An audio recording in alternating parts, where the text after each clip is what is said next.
I got rushed to hospital in North Carolina, and that's when they put me on ICU, intensive care unit, for 10 days. And they did all the tests and everything, and they said, yeah, you're going through renal failure. I'm on dialysis 4 times a week and 4 hours at a time. And it's the only thing keeping me alive. But I'll tell you right now that they're scheduled in, and it's sometimes it's just soul destroying. When I was riding the crest of the wave, Cradle of Filth, I mean, in the late 90s, we were just huge. It was just taking off. It was getting bigger and bigger, each month. It was like a roller coaster, like a snowball effect. And the same with Dimmu. My time with them, we just grew and grew. And it's surprising how, everybody forgets you.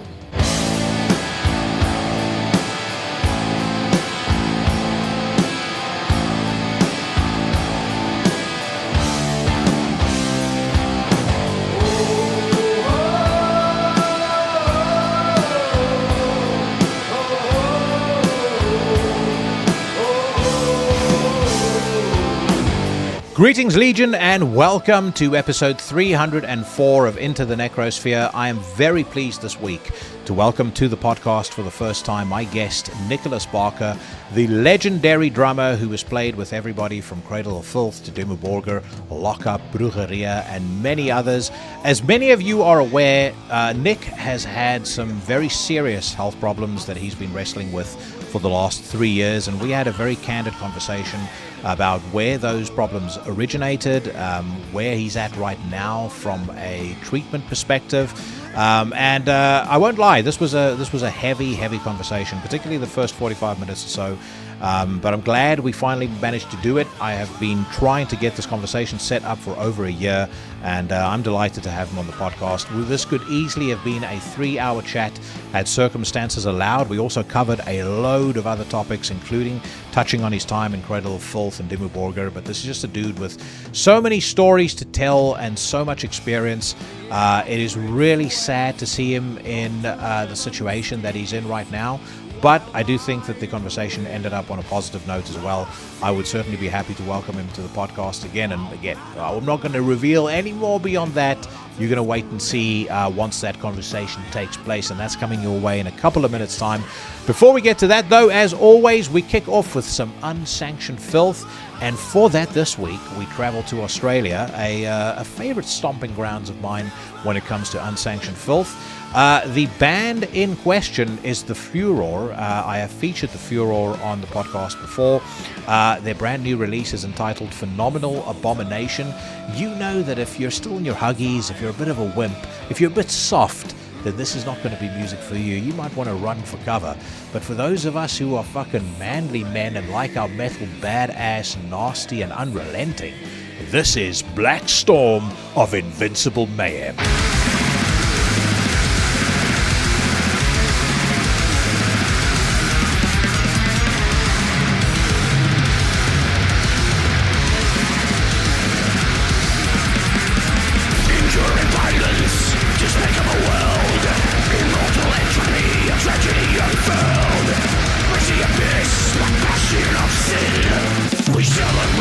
The arrival of disaster, the finest fortress, and the one's out.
Kicking us off this week, The Furor with Black Storm of Invincible Mayhem. That is taken from their new album, Phenomenal Abomination. It's available on Bandcamp right now. As always, Bandcamp link in the description to the podcast. Got to be honest with you, I have no fucking idea how this has not been picked up by a record label. Don't know why people are sleeping on this band. I don't know if the record labels, quite frankly, are forcing old Jackson to have to start my own goddamn record label and put all of them out of business. But either way, great stuff. A band you should definitely spend some time listening to if you haven't done so already.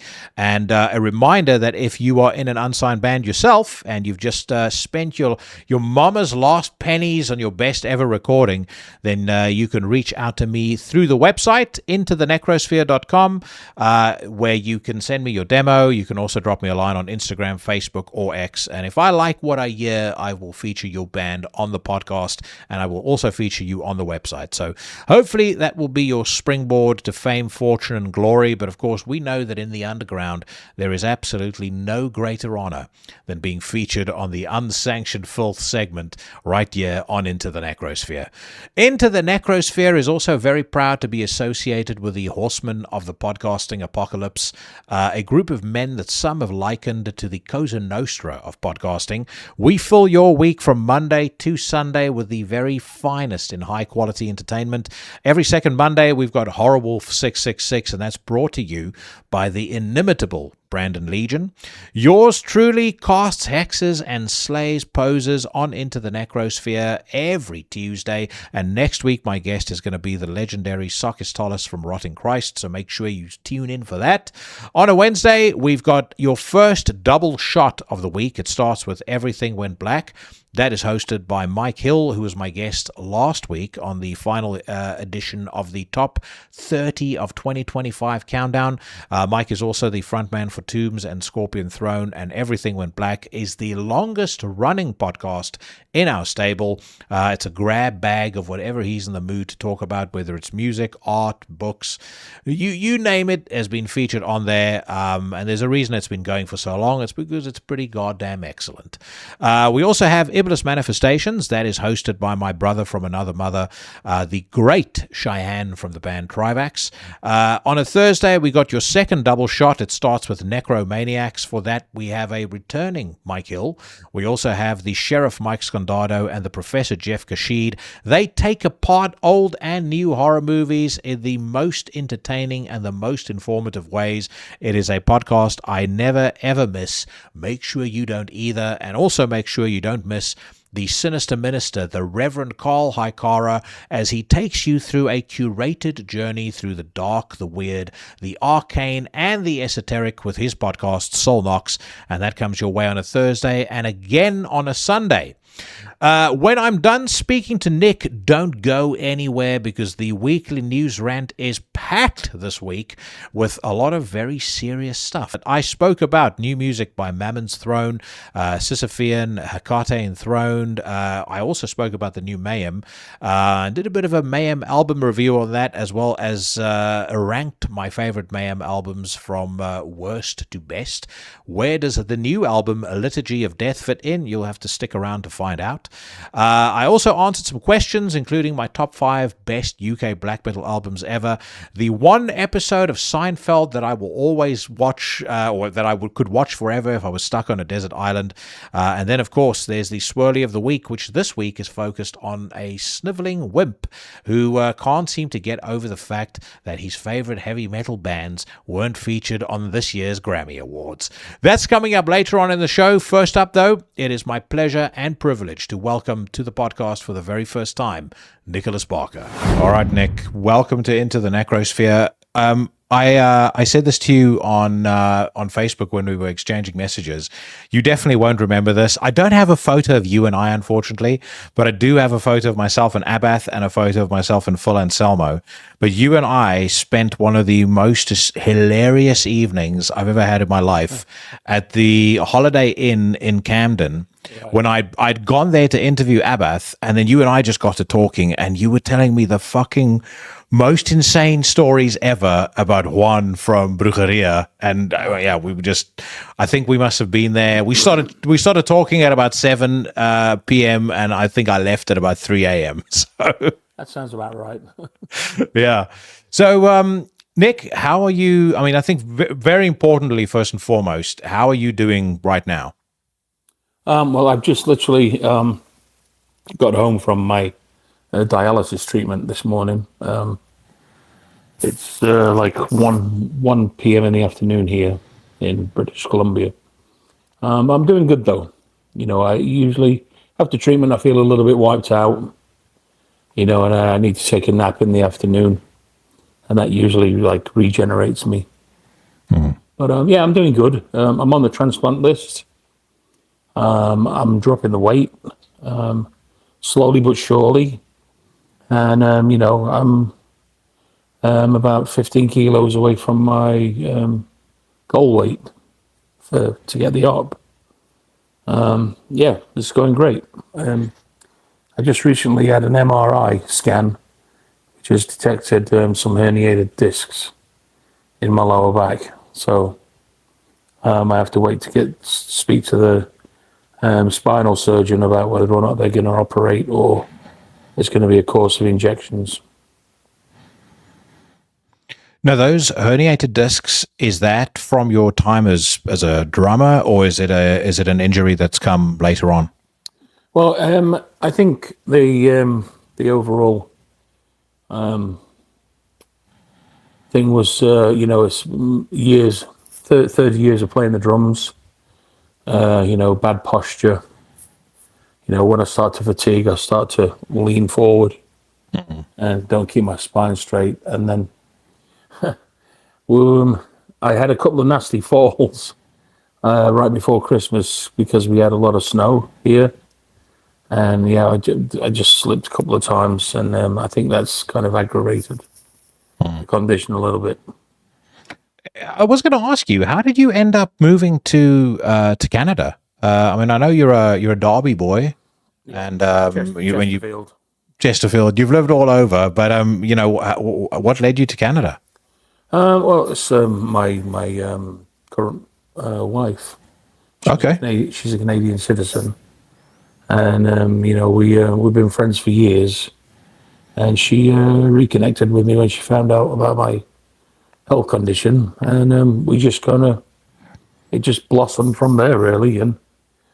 And she could see how you know, the NHS wasn't really doing anything for me, and she just basically said, "Look, you're going to die if we stay in the UK.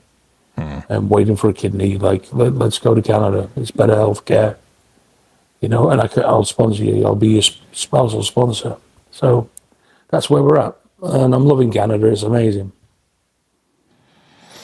Yeah, I mean, it's I know it's even colder than it is here in the UK. Yeah. I have heard, in fairness, you know, from in a couple of very random situations that, you know, people have typically gone there when they've had medical issues, and the treatment, as I understand it, is actually pretty top notch. Oh yeah, I mean, compared to the NHS, I mean, you know, it makes the NHS look like some Florence Nightingale bullshit, you know, and they still prescribe leeches, you know. Yeah.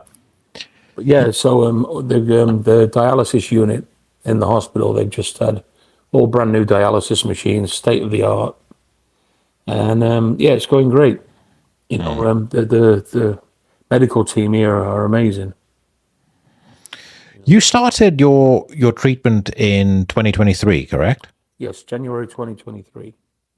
If you don't mind me asking, when did you first realize? Because I asked this because partly because of the demographics of my audience. A lot of us are in our kind of mid late 30s, early 40s. Some of them a little older than that, and as we know, your health, your health and your lifestyle starts to catch up with you.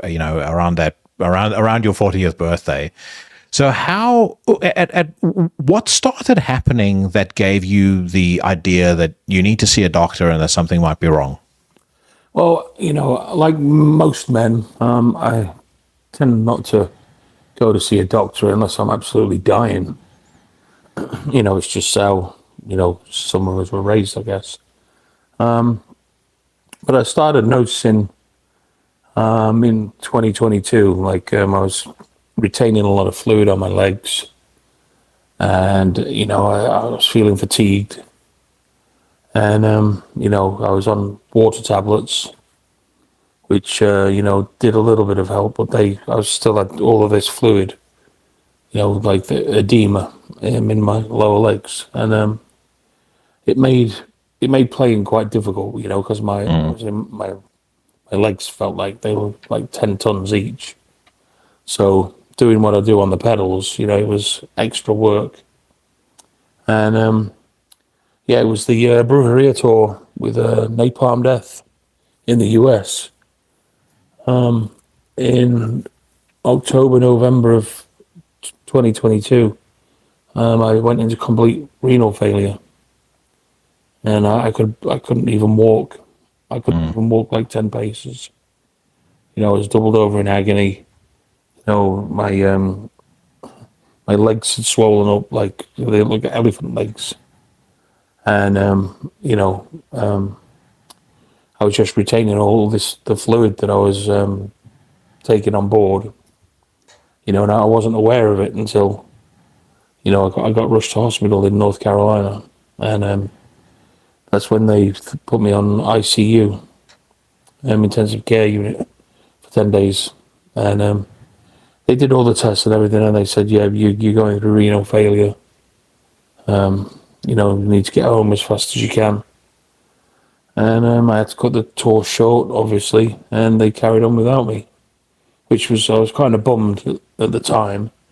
I just felt like, they just dumped me at the hospital and then fucked off and carried on without me. But, looking back in hindsight, there's nothing else they could have done because, what's the point in carrying dead weight, on a bus that's already cramped? And, they got JC, which is Juan Brujo's son. He's a drummer. He was driving the bandwagon for us, and they just used him. He played on my drum kit, and then when I was done with the intensive care, I flew to Los Angeles and stayed with a friend and met them, on the last day, which was in LA. And then, we took care of all the business, and I flew home. And that's where, December, this was November, then December, I was rushed to hospital again in the UK. And that's when they told me, you need dialysis. And so from January 23 up until now, and maybe a little bit further down the line, the rest of this year, I'm on dialysis 4 times a week and 4 hours at a time. And it's the only thing keeping me alive. But I'll tell you right now that the schedule in, and it's sometimes it's just soul destroying. You don't want to go because sometimes it makes you feel like absolute dog shit. The fatigue is unbelievable. Like even taking the stairs or getting dressed, taking a shower, doing, basic housework, chores, I'm wiped out. I have an electronic e-kit at home, and I can play on it for no more than 20 minutes, and then I'm just pooped. But it's all related to the renal failure. I've been told. When you do get a transplant, it's like a new lease of life. You just feel like you've drank like 20 Red Bulls without the anxiety. So yeah, that's where I'm at right now with my health, and the medical team here are amazing, and I've got fantastic support from my wife, and it's just a question of the waiting game now. And it means I'll have to fly down to Vancouver because that's where the transplant unit is. What have during this time, where you've been laid up, what have your old friends, the bands that you played with, the people the musicians that you toured with, what has the support been like from them? Zero support from Cradle of Filth. Zero support from Dimmu Borgir. I got some support from the Brujeria guys and the Lockup dudes. But yeah, Chuck from Testament was really kind. Him and his wife donated to my GoFundMe, which was beautiful. And Gary Holt also from Exodus, donated, and him and his wife. But regarding Cradle of Filth or Dimmu Borgir, it was like nothing, not even a phone call, or like we're thinking about you, dude. Nothing. So it's a typical reflection of how shallow and fickle the music industry is. Yeah, there's a lot of industries where, you talk to anybody who's been in it for a long time, and I think music is no exception. Yeah. They'll tell you when you get out of that industry, or when you're no longer of any use to people, you can count the number of friends that you have left on one hand if you're lucky. Oh, yeah. I mean, when I was riding the crest of the wave,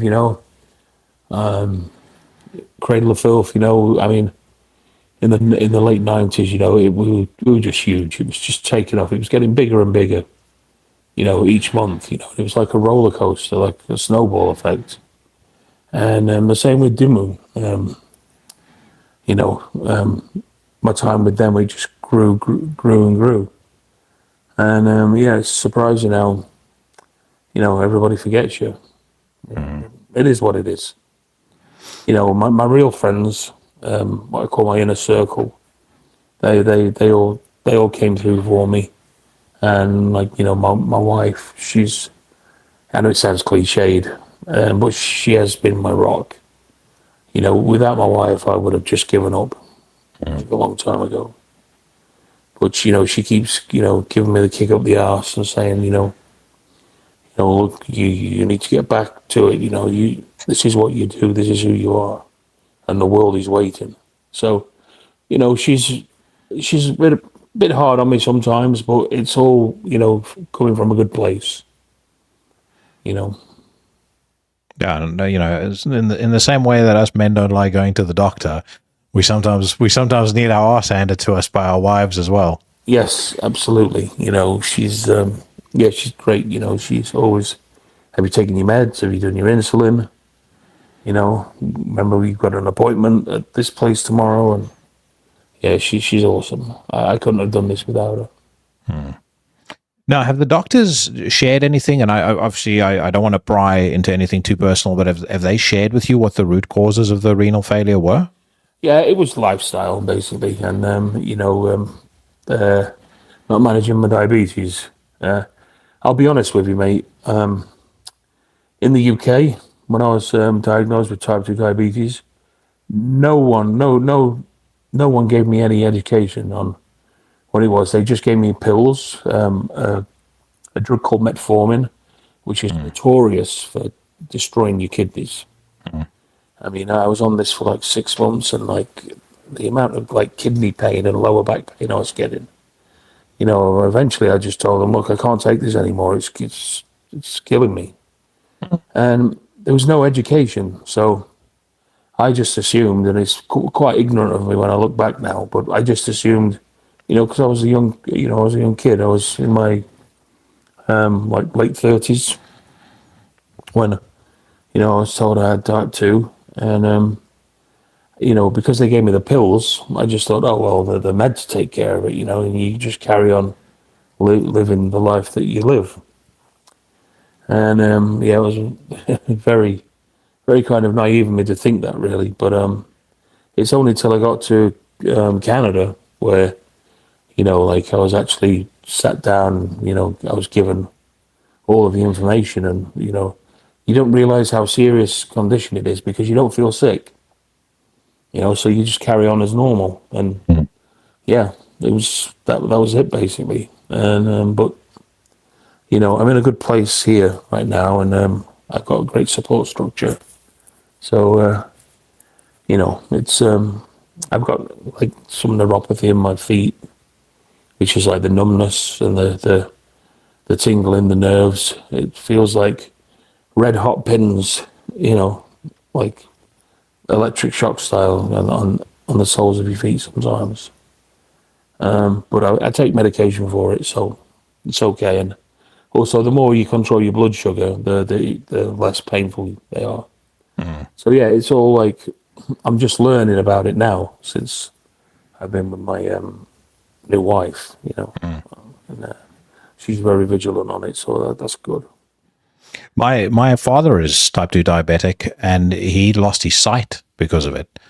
So what happened to him is the ocular nerve, and I never knew that this was a side effect of diabetes, but the ocular nerve can begin to fray in cases where you don't control your blood sugar.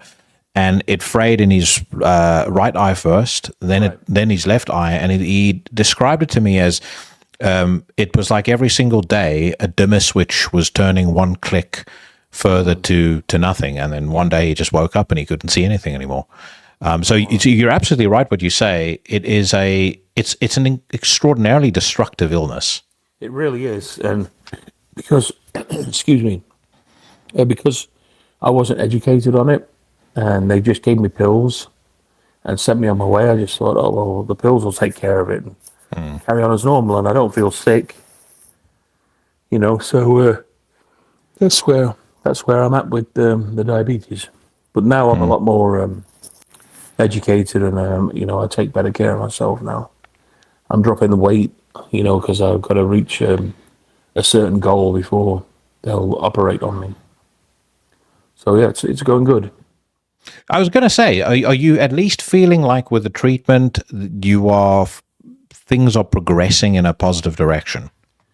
Well, I know things are heading into a positive direction, but just sometimes, with the scheduling and the regime. I mean, it's 4 times a week, for 4 hours at a time, and I start my treatment first thing in the morning. I'm there for 7:30, and oh, excuse me, sorry about this. No, don't worry. The treatment absolutely wipes me out. So I'm there for 7:30. They usually get me plugged in by 8, and I'm done by 12, and I'm back home by 12:30.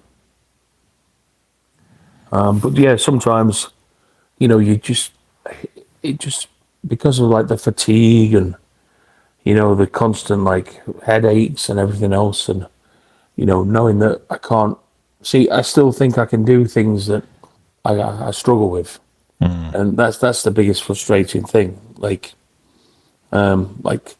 climbing the stairs, for instance.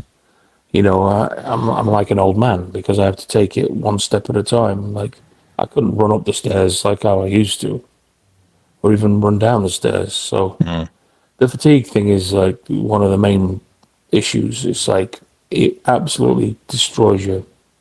Like say even doing housework or getting dressed, taking a shower, it absolutely wipes you out. But I've been told, that when you get a new kidney, it's like a new lease of life. So fingers crossed. Have you had any indication on how far off that kidney transplant could potentially be? I've been told it could happen this year. It's very likely it'll happen this year, but probably towards the end of the year. I've got a weight review in March, and I'm hoping that that's going to go, in my favour. I'm also on. I was on the pen, the Ozempic pen. Mm-hmm. I was on that for a few months, but the side effects were, oh my God, the side effects were just terrible. Like puking and shitting non-stop. Oh, really? Yeah, it was like having food poisoning constantly, or a brutal hangover. Mm. I went to the docs about it, and he said, right, well, let's try on this one, which is called Manjaro. Mm-hmm. It's more expensive, but I don't get any of the side effects. And since we moved here up into Prince George, which is, in the north of British Columbia, it's a different medical insurance company. So we kind of fighting with them because this drug is like it's $350 a time, Mm-hmm. and the injections last for 1 month. But I'm not working, so $350 every month.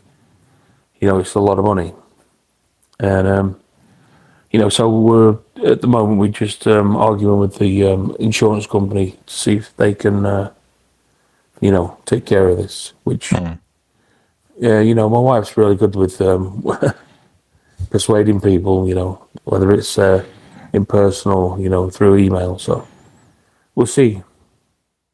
I was going to ask you, you mentioned earlier your GoFundMe, and you're not touring anymore. I know that the days of musicians making huge amounts of money on royalties is done. Once again, I don't want to overstep and ask something too personal, but how have you been able to make ends meet in the last, during this time? Oh, a good friend of mine from Texas, she set up the GoFundMe for me, and I've basically been living off that, since it was started up, and it doesn't last forever now. I did some podcasts for some other people earlier last week, and one of the metal sites, I think Metal Injection or something, they picked up on it, but their heading is like, Nick Parker needs money, send it to his. It's really like out of order how they worded it. And then of course you get all the internet trolls talking shit, saying, like, oh, I can't afford to do this. So, okay, then don't send anything. But like, it's all the haters. Like, why doesn't he just get a job like everybody else? Welcome to the real world. And it's like, I can't work. Like, I'm so fatigued all the time, and I only, with my schedule, I only have 3 days in a week where I'm not dialyzing. And those days, like, sometimes you wake up the next day and you still feel fucked. There's no way with my energy levels that I could do anything possibly, except maybe, answer some phones, which, I'm a little bit more than that, I like to think. And, so it's a little bit, sad that these people, show no like empathy or compassion. I mean, fair enough. If you don't want to donate anything to my GoFundMe, then fucking don't.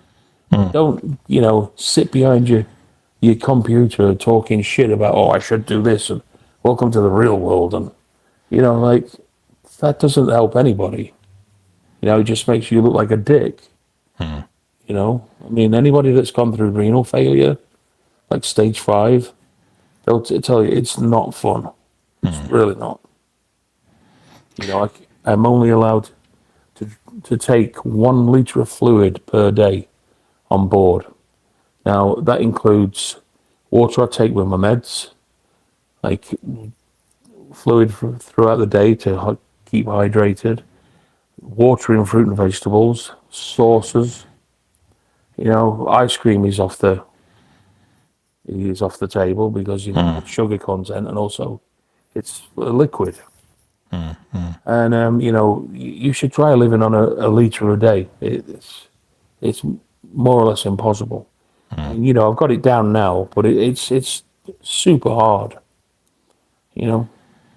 Like I can't even go and meet someone for a coffee because I've got to watch my fluids. It's this is where it gets frustrating. And a lot of people out there that haven't experienced it, who talk shit, they have no idea what somebody with renal failure goes through.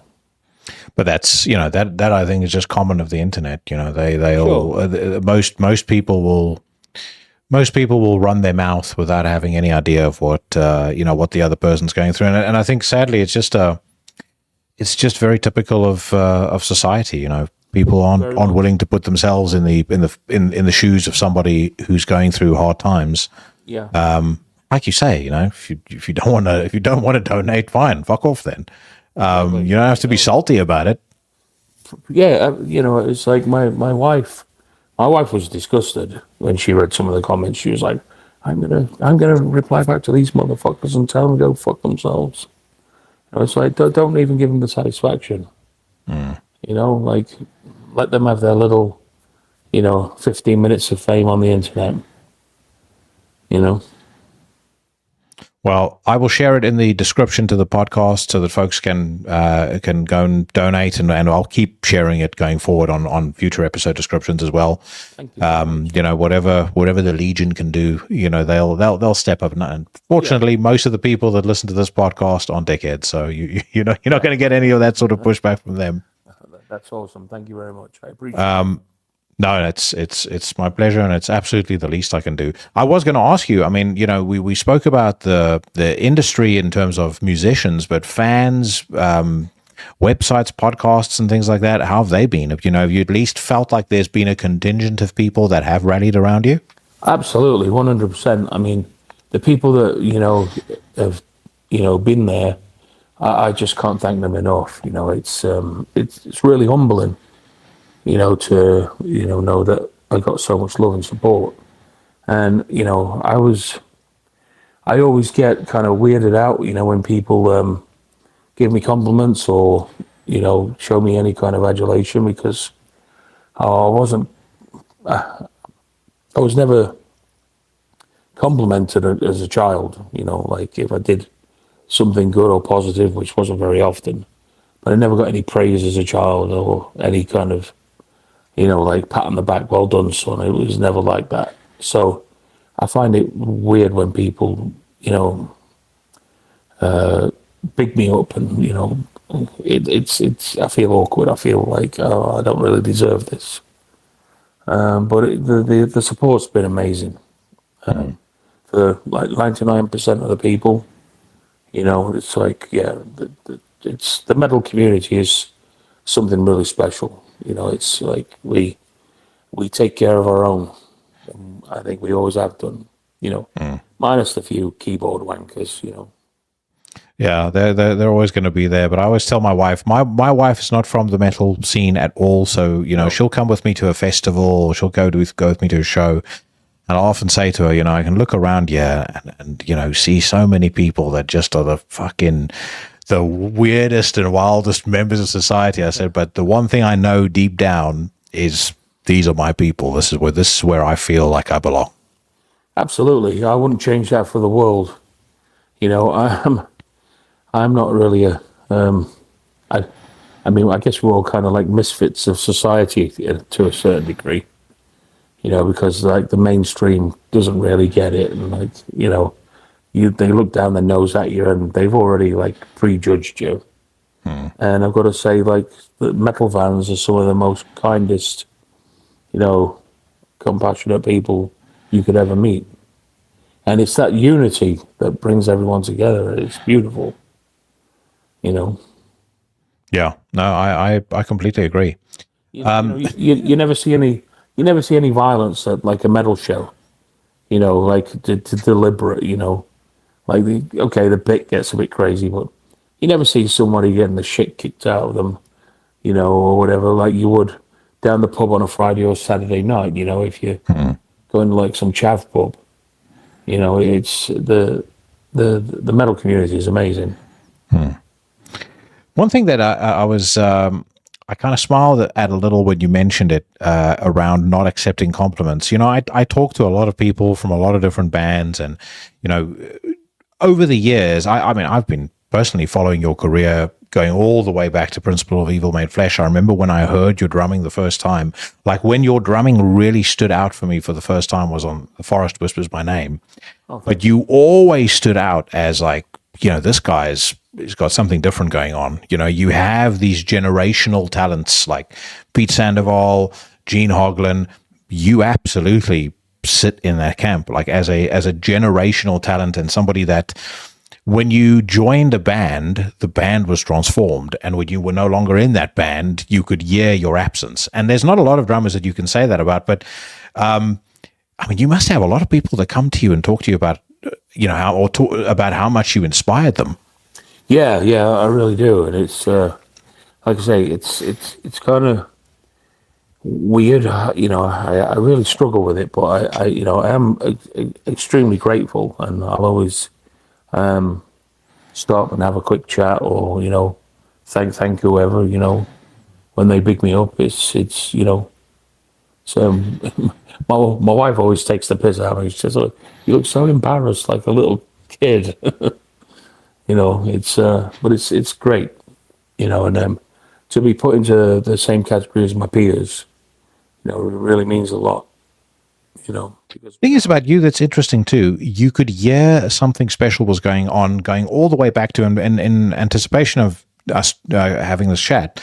I went back and I listened to the Faces of Death demo that you did with Catalepsy, and I listened to the Other Side demo that you did with Systematic Insanity. Okay. And even there, like I would say, especially on the Catalepsy demo, your drumming is sick.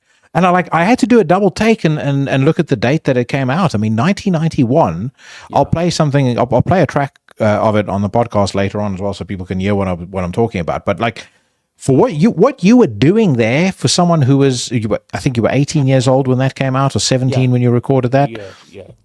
It's. I mean, I'm always fascinated when it comes to guys that truly mastered an instrument. Like, what was it about the drums that spoke to you and made you want to start playing drums? I think it started when I was a kid. My stepfather, who was an absolute cunt, he had great taste in music, and he was also a guitarist, playing like around the working men's clubs and the social clubs, playing 60s and 70s hits. But he had, when I was like probably 6, 7, 8 years old, maybe, I was exposed to like, Led Zeppelin, Deep Purple, Foreigner, Genesis, Rainbow, all kinds of bands like that, from the 70s, Queen, and I loved it, and I just absorbed every little bit, I could. And as I got older, a little bit older, I discovered Iron Maiden on Top of the Pops. I think it was Run to the Hills or Number of the Beast. Back then you got like 30 seconds of anything remotely heavy. But I mean, just seeing like all the studs and the leather and the hair and the lights and the drum kit, it's like, oh wow, it totally changed my life. I wanted to be like Clive Burr, and I wanted to be a drummer, and that was it. It was a done deal. But it wasn't until later on where I saw Maiden with Nick Overbrain's kit, and I was like, holy shit, yes, that's me. I'll have some of that.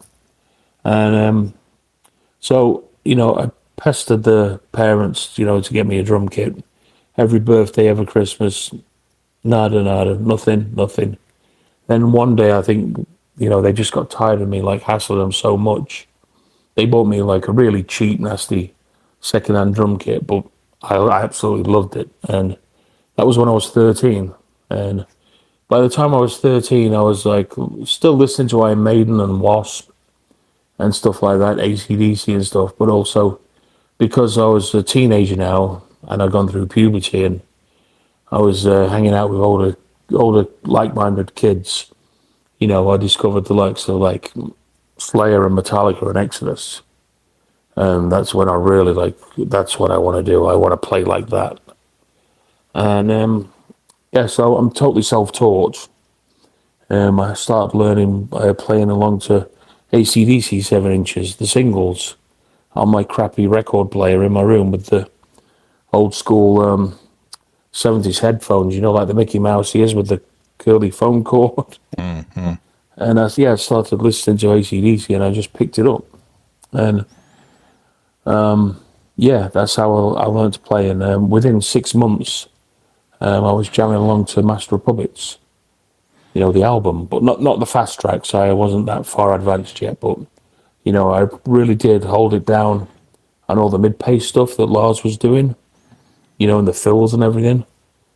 So I developed really quick because I was just so gung-ho. I mean, fuck school, fuck everything. I want to play drums. I want to be in a metal band. I want to tour the world. I want to make music. And my good friend at school, Paddy Waters, he learned to play guitar the same as me, when I played drums. And that's how we formed Systematic Insanity together at school. And, he carried on playing in other bands around Chesterfield where we grew up. And, I moved away to pursue, a career, or what I thought was a career. And that's when I moved to Doncaster to help form Catalepsy, which later turned into Monolith. And, so because I'm self-taught, I just got to get this out there. I don't know any of the terminology or anything that I do. I just play.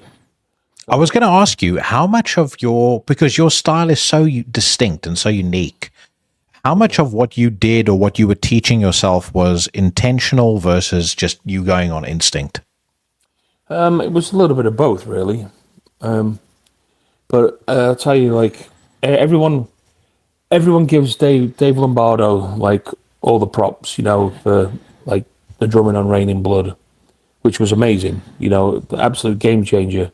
But for me also, I love Gene Hoglan. When you listen to Darkness Descends, he was 17 years old and he was playing these triplet and quad patterns on his kicks with no triggers, just pure, force and feel. And I feel Gene back in the day, because Slayer overshadowed Dark Angel, who were another band from LA.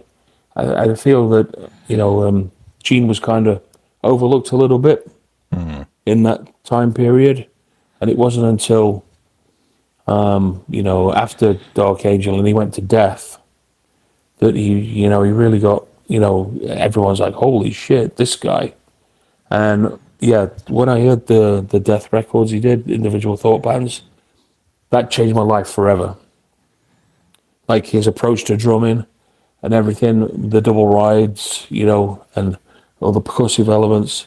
It's that was me. That it just spoke to me. And I listened to Individual Thought Patterns probably 100 times a day. Seriously, no exaggeration. Just listening to, the patterns and the groove. And it was the groove and the patterns that really opened my eyes to, wow, death metal drumming can be creative as well as extreme. But also, I've got to give Sean Reinhardt his props too. Bless him, rest in peace. Because when he did the Human album, nobody in death metal played drums like that. Splash cymbals and all of these weird fusion patterns that really worked. So Sean Reinhardt, as much as I was into Gene Hoglan, Sean really he changed the game for everyone.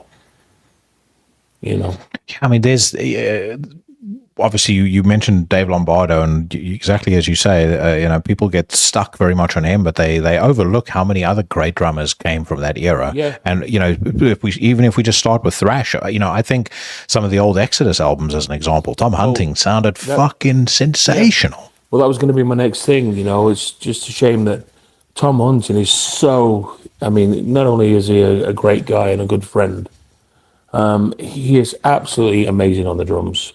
And like, he's a lefty, but he has such a unique style that, like, I drummed for Exodus when on a European tour back in 2009. The tour offer came in very late, and Tom had already booked a vacation for him and his wife.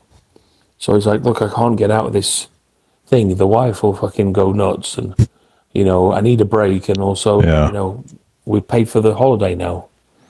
Just get a replacement. So Gary called me up and he said, it's you, one or two people. It's either you or Gene.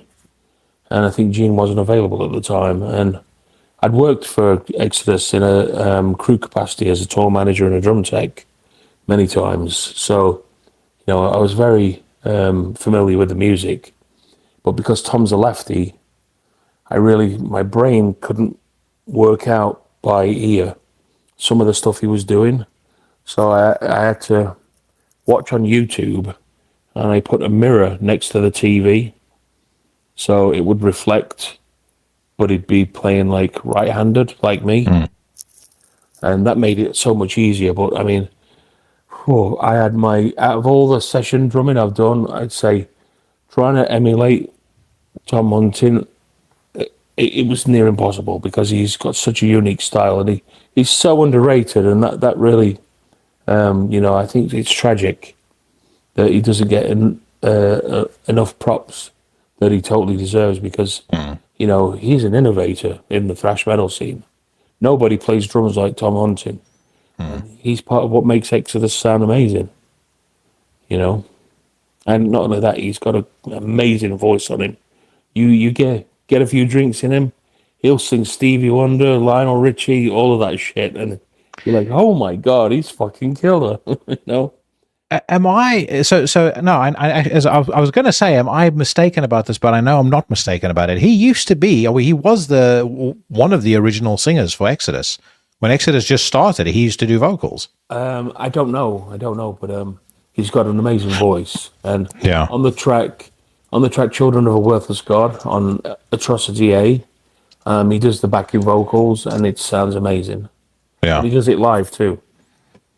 But it was an honor to be asked to, play in Exodus, because they're my good friends, but I've been a fan since I was like 12, 13 years old. So, and I remember having posters of them on my wall. Same with Testament and Nuclear Assault and Possessed, and like, who would have known back then that this dropout, awkward metal kid from Chesterfield, a bullshit working class mining town in the middle of the country, I'd be playing with all those guys one day, Well, not just playing with them. I mean, you were and still are. I mean, you're a man in demand.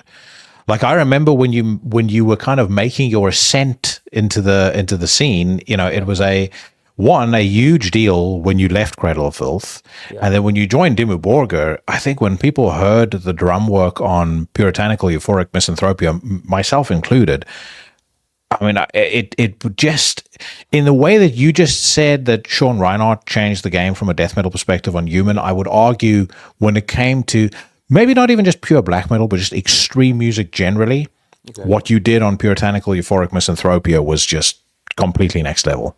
Oh, thank you very much. Oh, my whole mindset around that time in my life was, like, I fucking hated the mix of the Cruelty album, the last Cradle album I did. It was like, what the fuck have they done? And it wasn't no fault of the band. It was basically, well, it was the fault of the band, because we hired this engineer. I wouldn't say he was a producer, he was more of an engineer. And it was Jan Peter Genkel. He did the theory. Sorry about that. That's no worries. He did the Therion album at the time, To Mega Therion, I think it was, or the It had to make a theory on it. It was called Theli. yes, that's it. Yeah, but it had a song To Mega Therion on it, and we loved the sound and everything. Now we got to record at UB40 studio in Digbeth in Birmingham, and I mean it was like state of the art. They had like a SSL desk in there, which, if you know anything about pro audio, that's the desk that Bob Rock uses, and also it was the Black Album was recorded on it, and it's like solid state logic. It's like the it's like the Aston Martin of like pro audio, and a big 48 track desk, and all the latest mod cons in the studio, and he was just out of his depth. He didn't know what the fuck he was doing. He'd never worked in a studio this professional or this big before. And it showed with how the album was tracked and how it ended up being mixed. And when I heard the mix, I'll tell you the truth, I broke down into tears. It's like, what the fuck have they done? This can't go out like this, sure. And I remember pleading with the label, please, can we remix it, please? And they said, no, you've spent too long on it and you've used up all your budget. We cannot do this. It's got to go out as it is. And, even the fans were like, what the fuck, when they heard it. The music's amazing.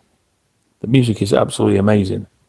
Now, I think Mr. Phil tried passing the blame on me, but I had nothing to do with that mix.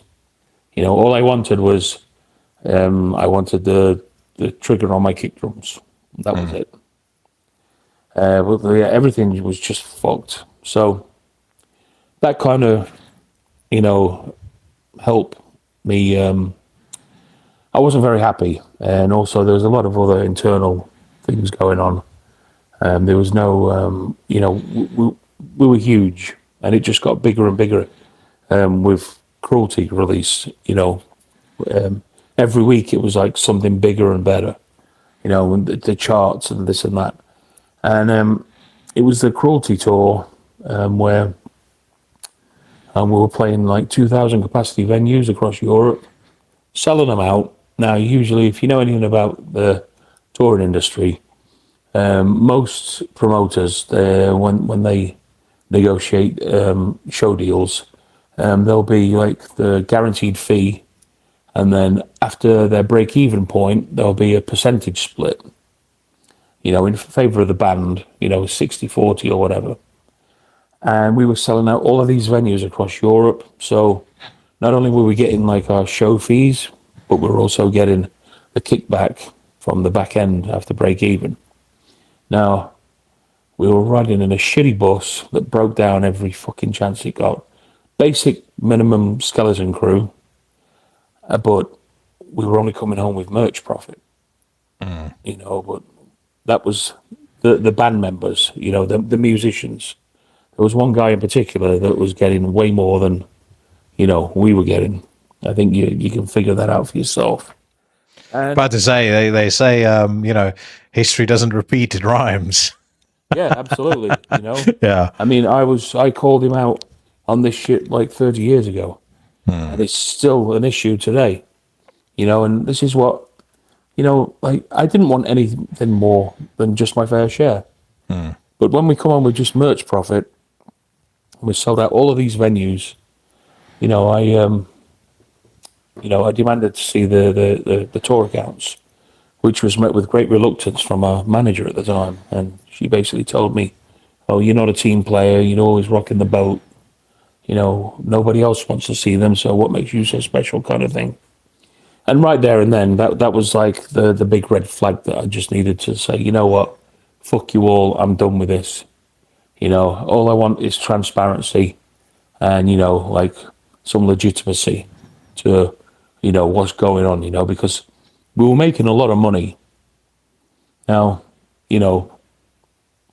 like I say, I'm not greedy. I just want my fair share that I'm entitled to, which I wasn't getting. And so I quit in, I think, January 99. And it's funny because I quit on the Monday, and the Wednesday I was flying to Norway to rehearse for Dimmu Borgir. And yeah, the audition went great. And you know, they said, yeah, you're in. Then we went down to Oslo to Elm Street, and we proceeded to get hammered drunk. Now, here's the thing. This is how I know how dirty and shit Cradle of Filth was when it comes to money. The very first Dimmu Borgir tour I did, which was with Dark Funeral, 7 weeks with Dark Funeral, I made more money on that first Dimmu Borgir tour than I'd ever made on tour with Cradle of Filth. Mm-hmm. And at the time, Cradle of Filth were way bigger than Dimmu. You know, and yeah, I digress a little bit just to fill you in on, you know, the indiscrepancies. And it was because, like, the cruelty mix was so terrible, and I felt like, you know, if anyone got fucked over, it was me, because the drums are horrible on that.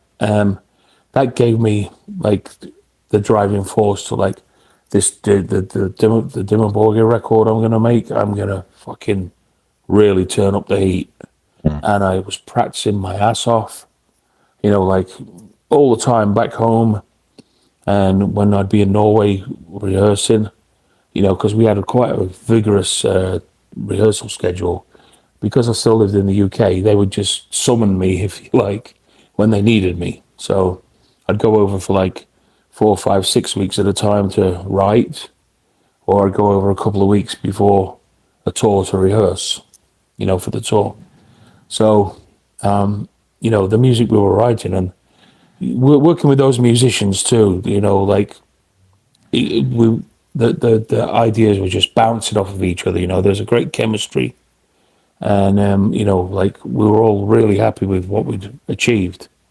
And, you know, because also Dimmu, they had a lot more double bass parts in the back catalogue, so that really gave me a kick up the arse, and you know, got my feet, you know, working harder, and yeah, and Puritanical was the result. What was the difference between the setup in Cradle of Filth versus the setup in Dimmu Borgir? And granted, I mean, you joined Cradle in the early days. By the time you joined Dimmu Borgir, they already had Enthroned Darkness Triumphant and Spiritual Black Dimensions under their belt, so it was a more established band. But at the point you left them in you left Cradle of Filth when Cruelty of the Beast had come out, what was Dimmu like? What was the differences for you in working with the Dimmu Borgir guys? Well, first of all, it was having a way more professional and transparent management company that actually cared for the artist, rather than just focusing on one individual. That, well, we can market this person like, you know, like he can be like the UK version of like Rob Zombie, or, you know, Marilyn Manson, and, you know, like, hey, let's call him Danny Filth. You know, it was management just solely focused on him to market him, and the rest of us were just like, well, you're expendable, you know, we can get other musicians. And that was the biggest thing I noticed was Dimmu Borgir management. You know, it was not focused on one person. They actually, you know, were there to represent every single person in the band. And, you know, the transparency with money was another great thing, which I never had. You know, there was so much like cloak and dagger shit when it comes to finances with Cradle of Filth. You know, it was a breath of fresh air to be, you know, treated, you know, equally as one. And also, you know, to, you know, be treated with respect, and which I don't really feel like, you know, any of us, the musicians in Cradle of Filth, were respected by management. You know, they just saw us as expendable, you know, assets. Yeah, and I mean, you just final comment on Cruelty and the Beast. It is a shame about that mix, because I don't, you know, I always felt that musically that was probably my favorite favorite Cradle of Filth album. It's really the last one I enjoyed, but you know, you listen to a song like Desire and Violent Overture, you can hear the drum performance is sensational. Yeah, but the mix just lets it down. Oh, it was terrible. Like I say, I burst into tears when I heard it. I was, if I would have had the money, I would have paid for it to be remixed myself. But the label were adamant, no, you've spent all the budget. There is no more. It is what it is. I'm actually grateful for the remix and the remaster. Even though it's not perfect, the guitars sound kind of thin. Again, it's like the mix is very based on one person. But the music suffers in places, because they're just the dynamics and the right mix isn't there. Like that bit should have been keyboards. But overall, it's a lot better. I can listen to it now, and it's okay. But on my iPad, I have the app, the Moises app, which means I can upload them and then separate the tracks. So it's great to like mute the vocals and just listen to the music.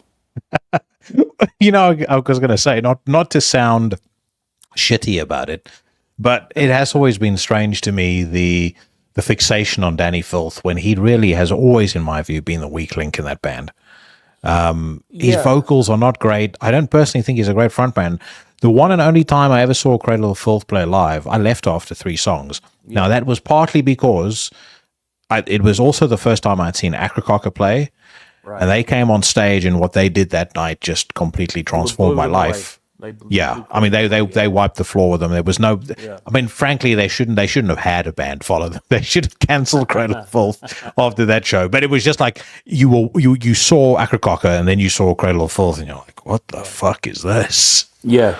Well, I'm really good friends with the Acrococker guys, and David Gray is an amazing drummer. He's a good friend, and I actually filled in for him a couple of times with his side band Voices. With Voices, yeah.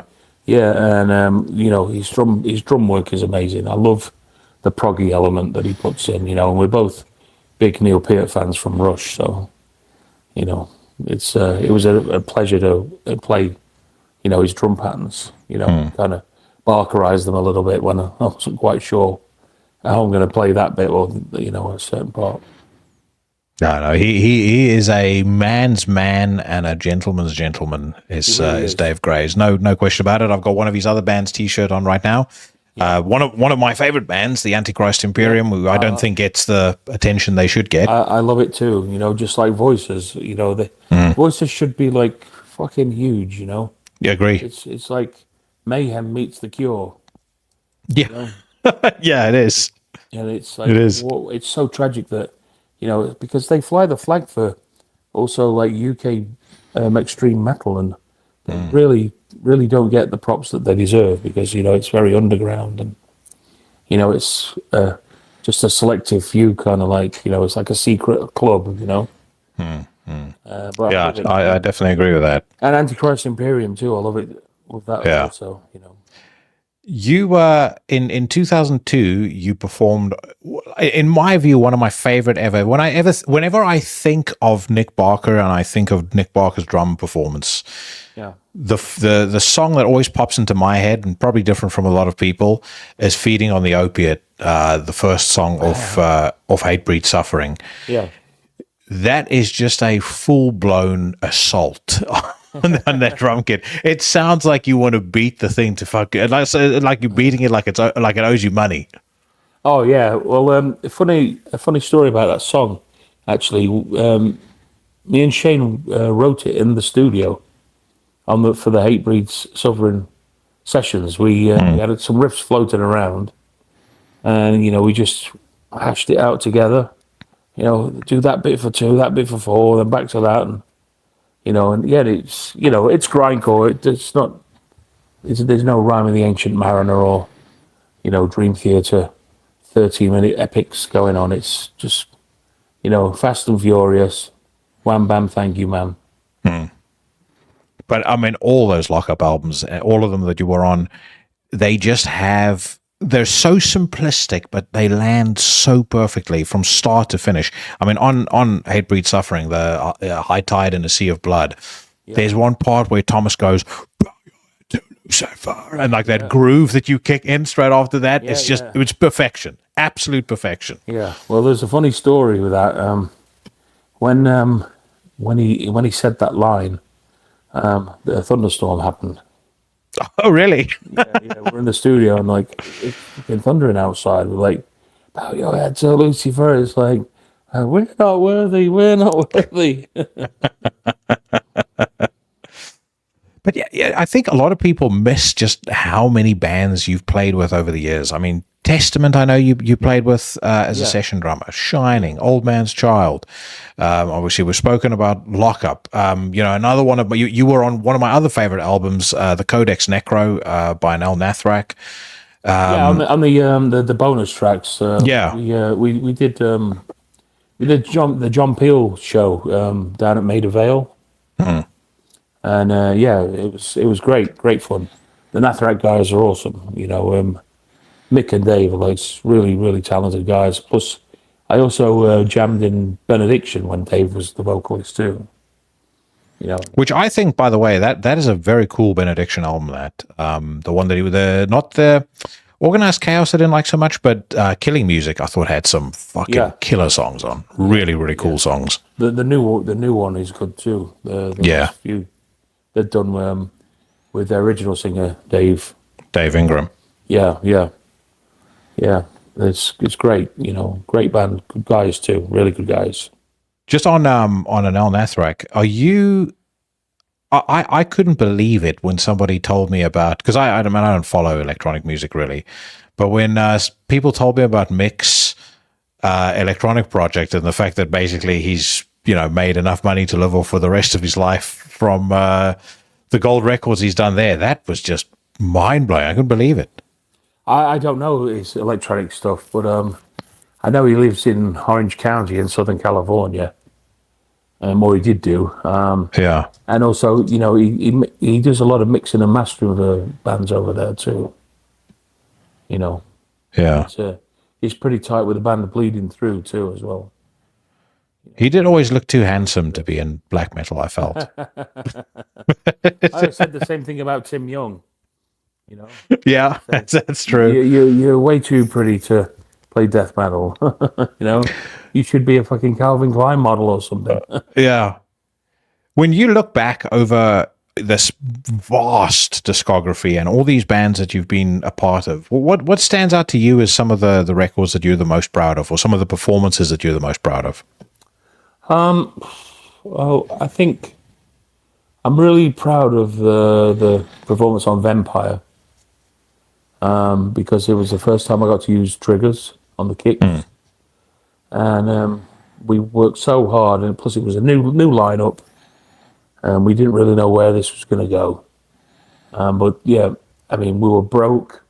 This Vampire was that was what got us out of the Cacophonous contract, because Dusk was supposed to be the second album, but they hadn't paid us for the Principle of Evil Made Flesh, and now we recouped all of our money from Principle of Evil Made Flesh on the pre-sales alone.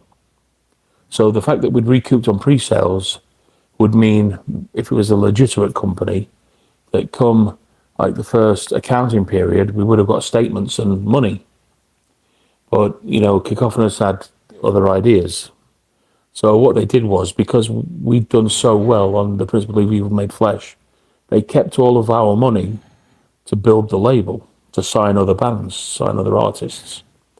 And we were all broke. We were like on the fucking dole, you were getting like 29 quid a week or whatever it was back then, and it was just horrible, we see them building up the label, and meanwhile we're still like, well, why am I having to fucking go down to Cash Converters and sell my stereo to pay my phone bill? Because we had no management. Me and Danny, we did everything ourselves then. But this is when no money was involved. So, there was that sense of camaraderie and all for one, one for all. But that all changed when, money started coming in. And it's funny how it changes some people very quickly. Well, I was going to ask you, what was Danny like in those early days? He was he was driven. You know, he was. He's a public school boy, so we come from very different backgrounds. I'm from a working class northern town. He's from a very, well-to-do part of Suffolk, and he went to public school, and he was focused, and we all, there was like a sense of brotherhood, but yeah, it changed very quickly as soon as money and management got involved. But I had to point out that Danny never wrote any of the music whatsoever. He was the vocalist, and he had the artistic vision. It was all the musicians that wrote all the music, which has kind of been consistent throughout Cradle of Filth's discography. Well, that's why they have a swinging door policy, I think, because they get these young kids in that are like, oh, Cradle of Filth, dream gig. And then, they submit all of this music. And then, when it comes to, royalties, it's like, well, where's my publishing? And I also should draw the distinction for people who are listening to this who are in America, because I didn't understand it when I first moved to the UK.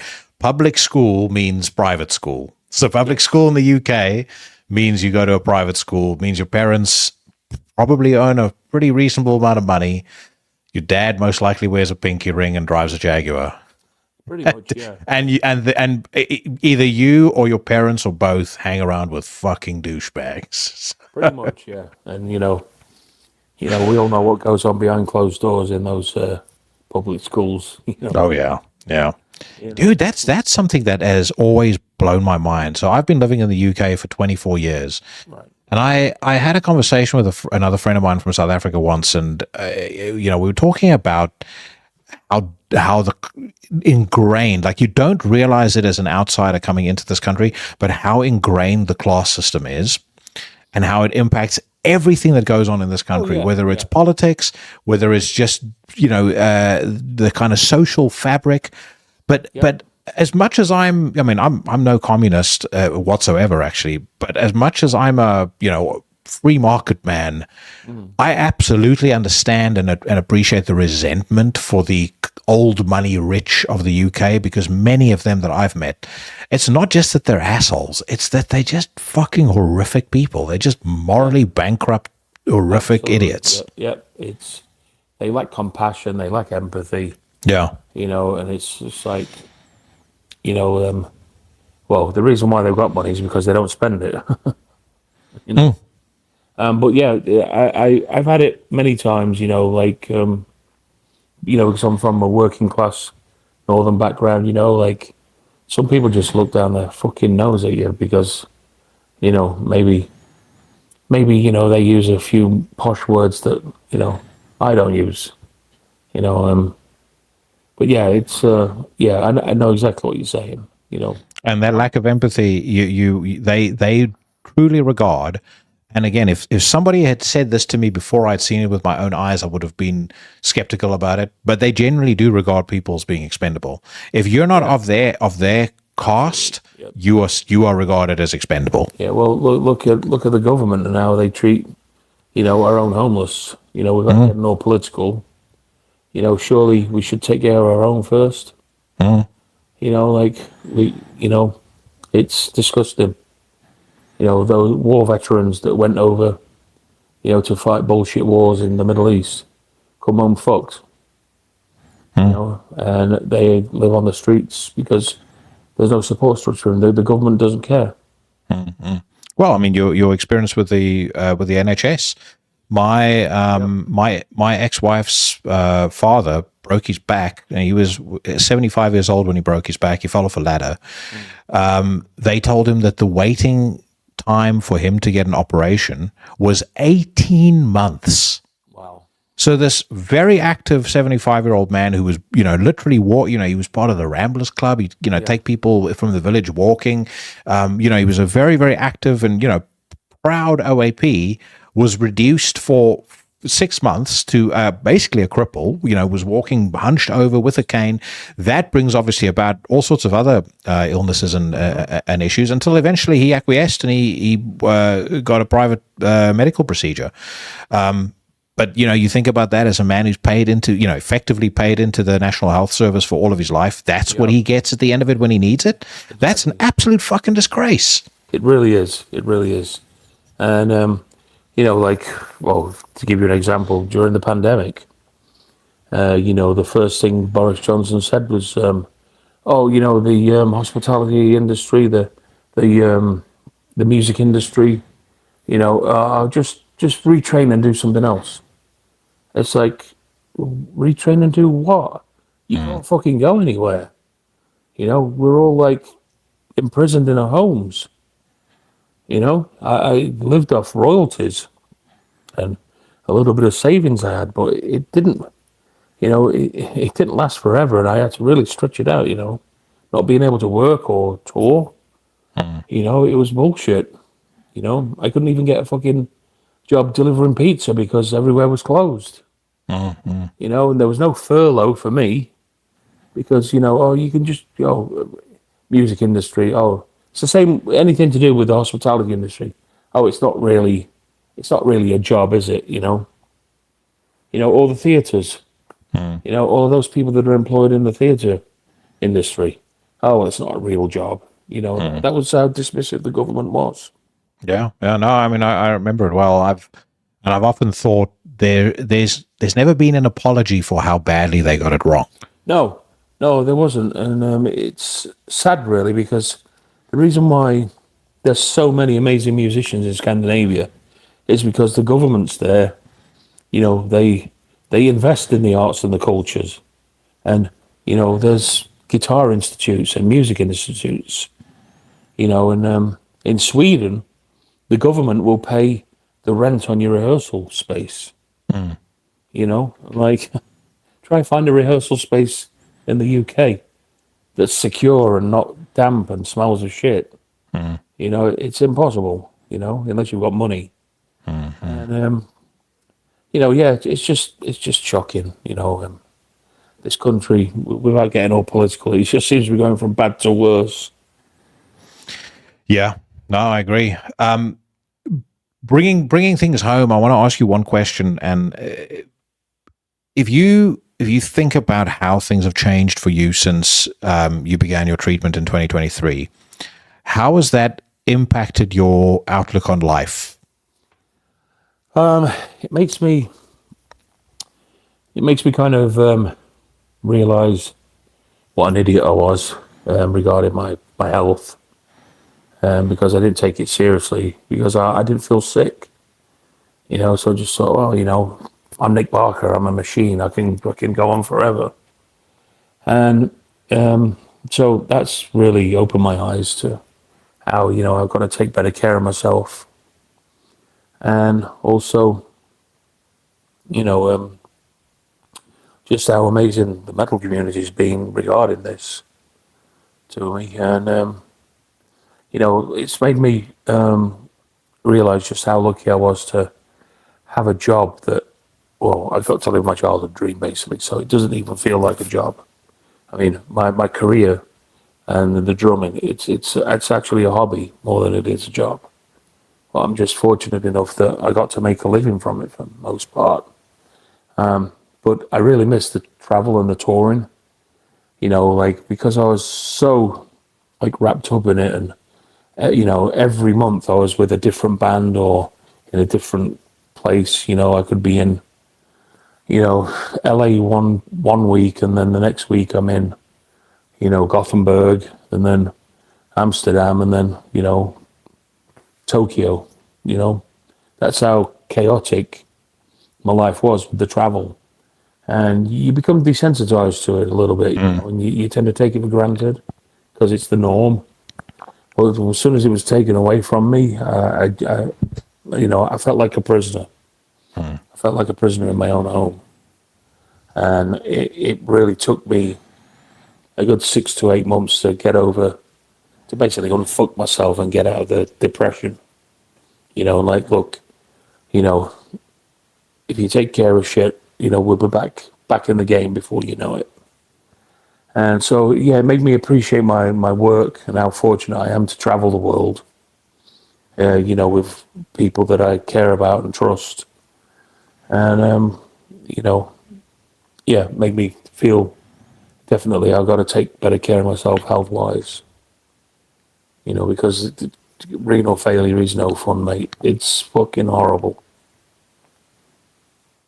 You are also in the process, if I understood you correctly when we were exchanging messages, you're in the process of putting together an autobiography and telling some of those stories? I am, yes, very much indeed. I've got a ghostwriter, Dale Patterson, who's I know Dale.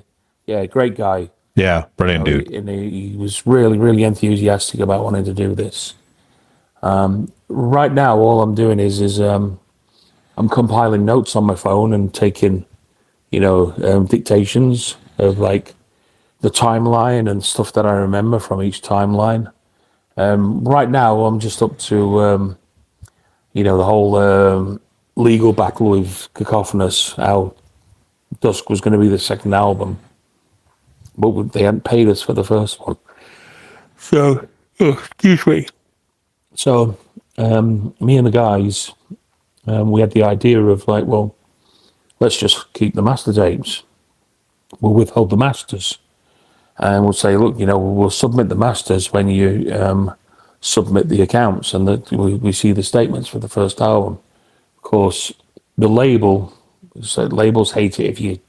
If the artist can get one over on the label fucking hates it because, they're the daddy. They're the ones that call the shots. And you're at the mercy of them because, they pay you or they don't. And they went fucking ape shit, like, we're going to fucking sue you. It's like, cool, let's go to court then. I think you'll find that the contract's null and void because you broke the terms. And, there was a big fucking, probably 18 months legal battle. And of course they'd highlighted certain interviews where we're talking shit about them basically. And they said, we're going to throw a fucking slander charge on you and like a defamation of character. So it got all messy, and they were just clutching at straws, like, we'll tell the world how shit you are, we'll tell every fucking band we know, like, do not sign with these people. So we were young and we were angry, and there was like he said, she said, and blah blah blah. Anyway, in the end, we settled out of court for hardly any money that we were entitled to. But it meant if we deliver them an EP, which was Vampire, we could then like fuck off and take the master tapes Dusk to another label, and that's what we did. So Earache, showed a lot of interest, and so did Music for Nations and Nuclear Blast. But we went with Music for Nations because they were an English label. And as a kid, they had Metallica, Wasp, Merciful Fate, all the good shit. And, I don't know if you remember Under One Flag. Yeah. Subsidiary that, had all of the thrash stuff on and stuff. And then they had another No Justice that had all the punk stuff on. So, it was great. We felt that this is the label for us. And they absolutely they took amazing care of us. Like Dusk just exploded, and it was amazing. We got we got to perform live in the MTV studios down in Camden, all kinds of stuff, and it was amazing. Music for Nations really, really took care of us, which was it was lovely.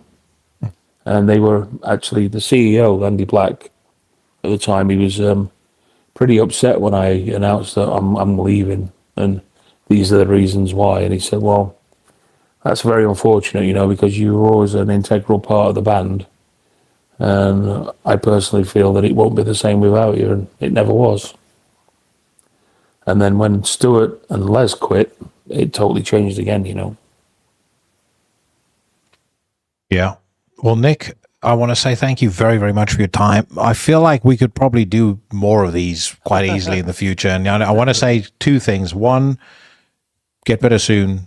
my heart goes out to you. And I, like I said to you, I still think back very fondly to the evening we sat bullshitting until the very small hours. I mean, that was such a hilarious and such a fun evening. But I genuinely hope that you get better soon. I will post the GoFundMe, and as I said, I will post it on every episode going forward. Thank you so much. I really appreciate that. Absolutely, and you always have a place on this podcast if you ever want to come back and catch up, and we can talk some more about some of these stories. Cheers, but thank you very, very much, brother, and I'll speak to you soon. Yeah, no, we'll do it. We'll do it for sure. Maybe we can do another one when the book's about to drop. Oh yeah, that sounds like a plan. It's been a pleasure. Thank you very much. All right, my man. All right, enjoy the rest of your day. Thank you. Bye. Bye-bye.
You just listened to The Plague That Stalks the Darkness by Lockup, featuring one of my favorite Nick Barker drum performances of all time in a list of many. I mean, really, as I was talking to him, I was reminded just how many great albums this guy has been on and how many phenomenal drum performances have been captured by him over the years. What a talent. Or going all the way back to when he was a young man. And by the way, if you stick around until the end of the news rant, I'm going to throw in a track off that Catalepsy demo, and you can hear what that dude sounded like in his late teens. I mean, he just was a natural drummer. And it is, like I said at the beginning of the show, very sad to see him in the situation that he's in. But, I know the Legion will throw their support behind him. I'll post a link to the GoFundMe in the description to the podcast. If you have a few dollars to spare, throw it his way. I want to say a massive thank you to Nick. And I also want to say, as I mentioned to him while we were closing things off, brother, you're in our thoughts, and, we genuinely hope that you pull through this. I know you've got a lot more to give musically. You've got a lot more to give to the world as a human being. And I'm looking forward to what that turns out to be once you've beaten this fucking bullshit. So, yeah, massive thank you to him. I also want to say a big thank you to Luke Thornley from Heathen Deity. It's taken me over a year to get Nick lined up for the podcast, but Luke was instrumental in that happening. So, massive thank you to him as well. All right, my friends, time now for a shift in gear. If you are somebody who's found yourself nodding along to the political pontifications of either Billie Eilish or Milo Yiannopoulos, you're in the wrong fucking place, which means pack up your shit and hit the bricks, because this is my weekly news rant. Round them up for judgment. And hang them where the world can see. All right, my friends, first up on metalstorm.net this week, Biogenesis share a new single.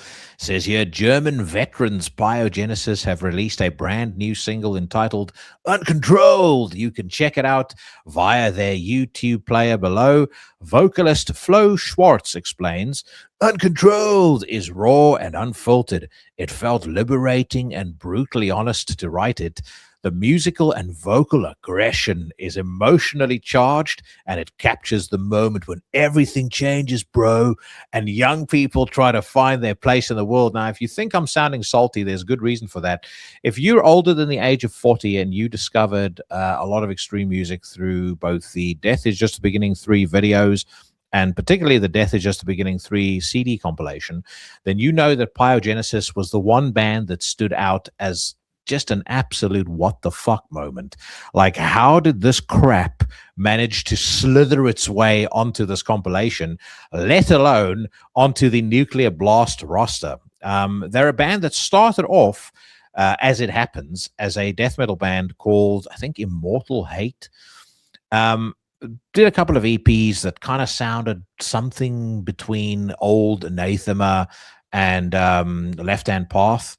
And then decided very quickly once they put out their first full length that they were gonna go after a bigger game. They were gonna try their very best to sound like Bush, Live, Silverchair, and all the other fucking god awful, unlistenable radio rock garbage of the early to mid 90s. And my God, did they? I mean, they couldn't even succeed at that. So they've kind of forged a career on really, I mean, I don't really know how, to be quite honest with you, because they've never put out an album that's been any good. I mean, literally every single thing they've released has been unlistenable. I remember Sweet X-Rated Nothings that came out in 1994. That was fucking abysmal. They actually managed to sound even worse. Later on, in 1998, they released an album called Mono, or Will It Ever Be the Way It Used to Be? It was just, I mean, sobbing, sniveling sissy rock. She Makes Me Wish I Had a Gun. I mean, for every guy who's ever sent, 500 text messages to a girl begging her to love him, that was the perfect record for them. And anyway, after taking a bit of a break in 2002, they've been back to inflict their bullshit on the human race since 2015. Again, somehow managed to dupe AFM into signing them. And I mean, I've not kept up to date with what their new music sounds like, but based on the theme of the song and the accompanying psychedelic BMX that they have on the cover for the single, I can only imagine how bad this is going to sound. So this is pure morbid curiosity. I know it's going to suck, but we're going to listen to it anyway.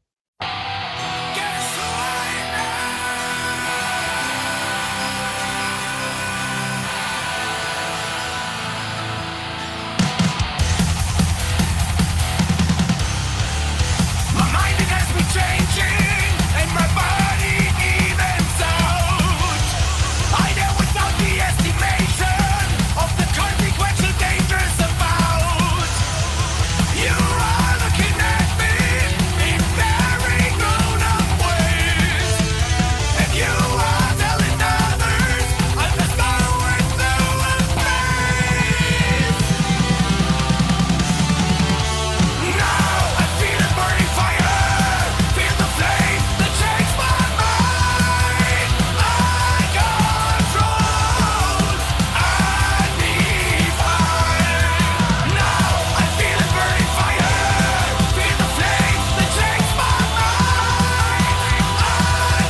Old Jackson's rating, utter shite. I mean, they don't sound like Bush or Silverchair anymore. I'll give them that. And I mean, again, I should stress, it wasn't just that they tried to sound like those bands. The best that they could muster on all those shit albums from the 90s was basically a band. It was like a band was doing a demo, desperately trying to sound like those bands. They kind of sound like they've been listening to an awful lot of Twisted Sister recently. But even that hasn't been enough to elevate their music above just the absolute worst of the worst status. So fucking terrible. Let's move on to the next song. Unsurprising that absolutely nothing has changed in the Pyogenesis camp as far as low quality is concerned. Right, next up, we've got a brand new release by 20 Bucks Spin coming out. It's done by a band called Egregore. They have announced a new album called It Echoes in the Wild, and it's going to be released on March the 20th. Like I said, 20 Bucks Spin, the guys behind it. Album cover looks interesting, so let's give it its 2 minutes.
So, for reference, if you want to go and check out the whole song, it's called "Stare into the Vortex."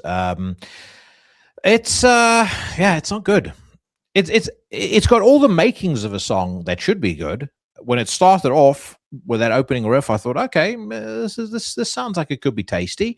It's got a nice kind of raw, echoey sound to it. Deliberately very old school. And that riff, it does sound a bit recycled, but it sounds like something that is recycled in a good way. It's paying tribute to the old masters.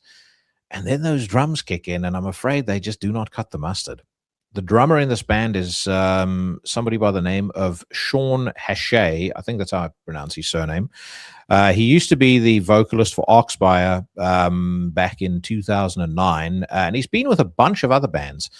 He's currently in Ruinous Power, Reverse, Night Profound, Mitochondrion, and prior to that, he's been with Chaos Assassin, Havoc, Irradiate, Auroch. So he's a veteran of the game. I don't know whether this is a technical capability issue. I certainly don't think that it is, because it sounds to me like I certainly couldn't play those drums. It sounds like he knows how to play the drums. Maybe it's in the production, maybe it's in the direction, maybe it's in the songwriting, but the drums just don't work. That, if I were the producer, I would have cut, and I would have said, that's a page one rewrite, guys. The drums just lack the balls. They lack the cohesion. They are actively detracting from the song, not adding to it. You guys let me know what you think, but I I just feel like it's been a while since I've heard a song that has been so badly let down by what sounds like a relatively competent drummer, but it's just a drummer that got the interpretation of the song completely wrong. Again, I mean, I'm speculating. I don't know how it happened, but it happened, and therefore that song is getting a very decided thumbs down. Okay, on to some more music. Sisyphean are a band out of Lithuania. They've brought out a brand new single called Blackbird That Brings No Joy. And it is the first advanced single from their upcoming studio record, Divergence.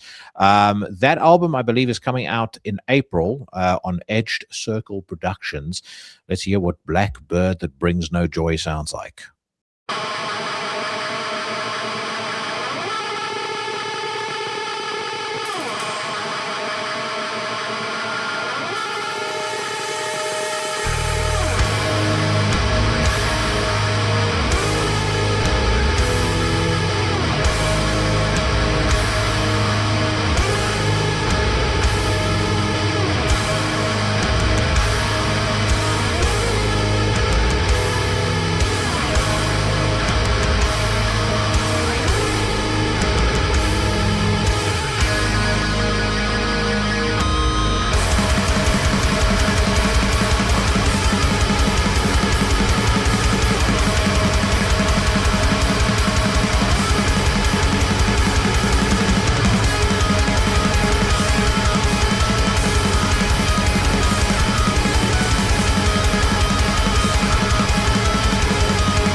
I was sitting here racking my brain, thinking to myself, where have I heard that intro before?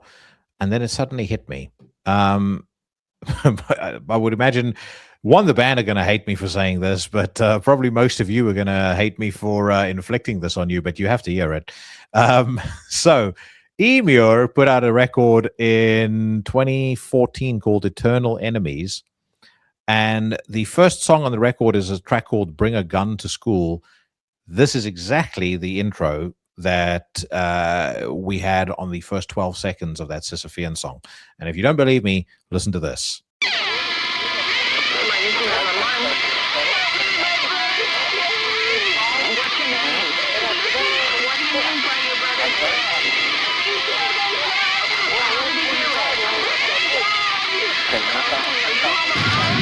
We'll go back to that Sisyphean song just for my own sanity's sake.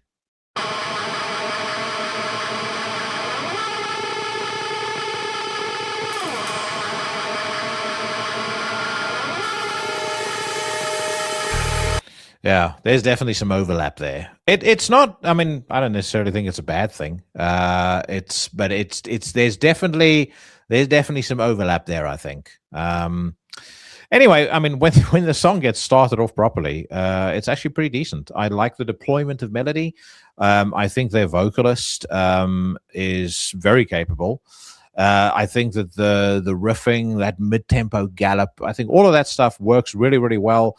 I'm not massively familiar with the Lithuanian black metal scene, to be quite honest with you. But certainly based on this, it feels to me like I might be missing a trick not paying more attention. If there are any Lithuanian black metal bands that you suggest I check out, then do let me know. This comes out, by the way, on April the 3rd. Like I said it's coming out sometime in April, but I've just confirmed it's April the 3rd. So I'm going to give that a thumbs up despite the Emure comparisons, but they are definitely there. I was not imagining that, and as I said, I just needed to prove it to myself. Okay, before we get on to the next song, I had a couple of questions come through into the necrosphere.com. And by the way, a reminder that if you want to send me any questions, you can do it on the contact form on intothenecrosphere.com. You can send me a DM on Instagram. You can drop me a message on Facebook. You can drop me a comment on Spotify or on YouTube, and I'll pick those up as and when. Now, one of the questions came from longtime Legion member Kurt Ensalu. I would suggest probably Kurt Ensalu is due for a promotion to Sergeant at Arms. He's been that dedicated of a Legion member. I think he deserves it.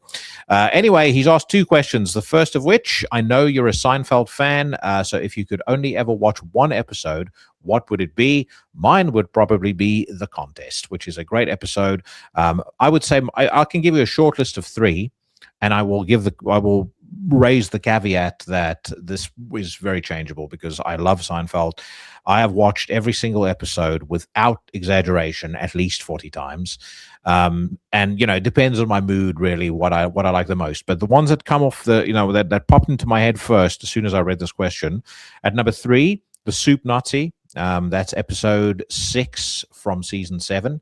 And it's not because of the Soup Nazi. It's actually because of the running joke through that episode where George Costanza, for you fucking uneducated barbarians that don't watch Seinfeld, character named George Costanza hates the fact that Jerry Seinfeld is, very publicly affectionate with his girlfriend, and they kind of have this back and forth about it throughout the episode, which is hysterically funny.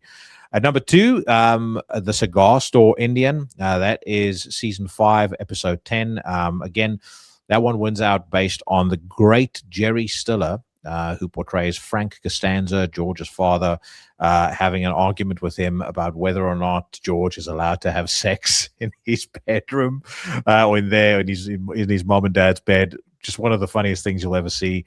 And then my favorite episode right now, as things stand on the 8th of February, 2026, is an episode called The Showerhead, and that is season 7, episode 16. That one I love, particularly because of a exchange between another character, Elaine, and her boss about how he got addicted to opium. It's one of the I can't even fucking talk about. I can't even reference it without starting to giggle and laugh thinking about it. So, those are my favorites. Seinfeld is one of my favorite shows ever. At least as far as sitcoms are concerned, there's just about nothing that can ever beat it. It looks, it looks its age, but who gives a fuck? The jokes, the comedy is absolutely evergreen. I'd say the only thing that comes close from a comedy perspective is Curb Your Enthusiasm. And if you want to know my favorite Curb Your Enthusiasm episodes, you need only ask. Now, another question that Kurt has asked here. He asks, if my memory serves me correctly, a couple of years ago, you said some very encouraging words about orbit culture and said they were going to hit big soon. Yet, when Death Above Life came out, it seemed to go well under the radar for you. Am I correct, or am I missing something? I'm not a fan of orbit culture, just an observation. So you are absolutely correct, but there is a distinction between being able to see a band's potential and between what I personally enjoy listening to. So I saw Orbit Culture play live at Inferno in front of a crowd of mostly black metal fans. They went over exceedingly well. And at the time, observing them on stage, you could just tell between the swagger, the riffs, the presence, how they commanded that audience, you could tell they were going to get bigger. And I do believe that I was correct. They were on a pretty steady trajectory before Death Above Life came out. I think they're even bigger now. I think unless somebody, screws the pooch at their record label or what's his name? They get brought down by some sort of scandal, which nowadays there seems like there's a scandal around every corner. I've been reading some disturbing shit about skeletal remains, which just look up Chris Monroy and skeletal remains, and you'll see a guy who has gone out of his way to fuck up the future for that band. Maybe more on that next week. But anyway, unless Orbit Culture get brought down by some sort of scandal, I think 2 to 3 years from now they'll be bigger still, and I'm not mad at it. If you think about the bands that are kind of forging the future for this scene beyond the Metallicas and the Slayers, obviously Slayer technically already retired, the Megadeths, but like all the bigger bands, I'd say Orbit Culture are certainly far more enjoyable than stuff like Gojira and bands like that. That being said, still not a band that I necessarily go back and listen to all the time. So, when they bring out something new, I have a passing interest in it at best, but they're not gonna prevent me from checking out Scour for the 110th time, if you know what I mean. Anyway, love those questions. Keep them coming in. I'll answer the other one a little later on in the news rant. But you can ask me whatever you want. If you got love trouble, girl trouble of any kind, old Jackson can give you some advice. If you want to talk politics, not something I'm so keen on talking about anymore, just because I feel like, generally speaking, people can't have a coherent and an unemotional conversation about politics anymore. But if you really have a burning question that you want to ask me, you can ask me about that as well, and I'll try and answer as best and as pragmatically as I can. All right, on now to some more music. Mammon's Throne out of Australia have released a brand new single called Departed. Sludge doom metal ensemble Mammon's Throne, it says here, has shared a music video for Departed, another new preview tune of their upcoming long player, My Body to the Worms.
Musically, that is very good, actually. I like that very much. I get what they're trying to do. I dig it. I like the vibe. I like the atmosphere. But I'm going to have to say this, and it brings me no joy to do so, because their vocalist, Matthew Miller, is a brother from the motherland, from South Africa. But yeah, his vocals are not good. When he gets into the shoutier singing, it's a lot better, and it's clearly something he is much stronger at doing. But those clean vocals in the beginning, they just do not have the presence or the power to carry that song as well as, frankly, the music deserves. And Mike Hill mentioned this last week on the podcast, and I thought what he said was really, it's very much in line with what I've spoken about on the podcast before, but I think he articulated it really well. It is a different story to be able to sing clean and to be able to really express yourself in a way that is that transparent. Because, it's one thing to hide behind a growl or a scream, but it's another thing to bare your soul with clean singing. And the guys that do it extremely well, like if I think of off the top of my head of a great example, David Eugene Edwards from 16 Horsepower and Woven Hand. Can you imagine what that song would sound like with David Eugene Edwards doing that clean singing? Now, in fairness to Matthew, maybe it has to do with the production, maybe it's got to do with the recording, but if you just little technical things, it feels like when he gets to a lot of those low notes, it's almost like his voice dips so far down into the mix that you can't hear it anymore. Yeah, it's just not. Certainly, his clean singing isn't anywhere close to being as impactful as those shouts. So it is a shame. I still want to hear the rest of this record for sure, because again, but just based on the strength of the melody and the main riff when the song like kicks into gear alone, it sounds like there's a lot of potential there. But yeah, definitely sounds like there's some missed opportunity there too. And again, as I said, it doesn't bring me any joy to do so, because as much as I hate a lot of bands that come from South Africa, these guys don't. They're from Australia. But I do want to see my fellow countrymen do well. Okay, we're going to move on to a Canadian black metal band putting out a new record on Deborah Morty Productions. They're called Misery Luminous, and they're putting out a new album called Sedera. So it says here, Canadian black metal operatives Misery Luminous have revealed a 10-minute long preview tune titled Obra de Vargas de Vomazures. I'm sure I've once again insulted everyone who speaks French fluently with my absolutely atrocious pronunciation of that. But regardless, let's hear what this track sounds like.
Generally speaking, I am not the biggest fan of atmospheric black metal, especially not atmospheric black metal in this style.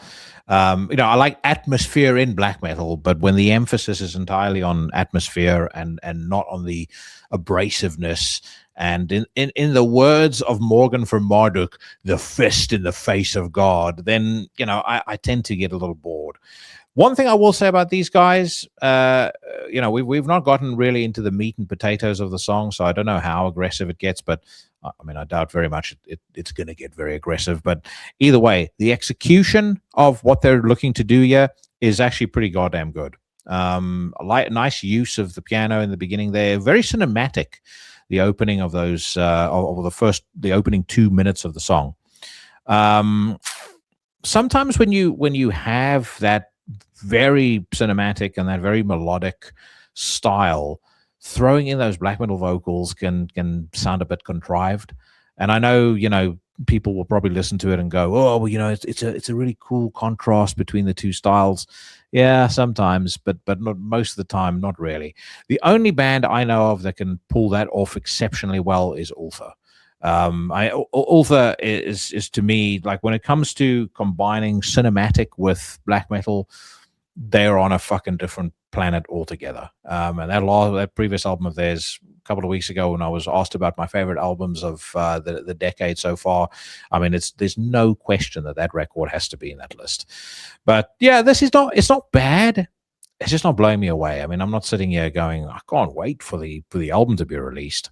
So, make of that what you will. If you dig that kind of music, I think you're going to enjoy what you just heard there.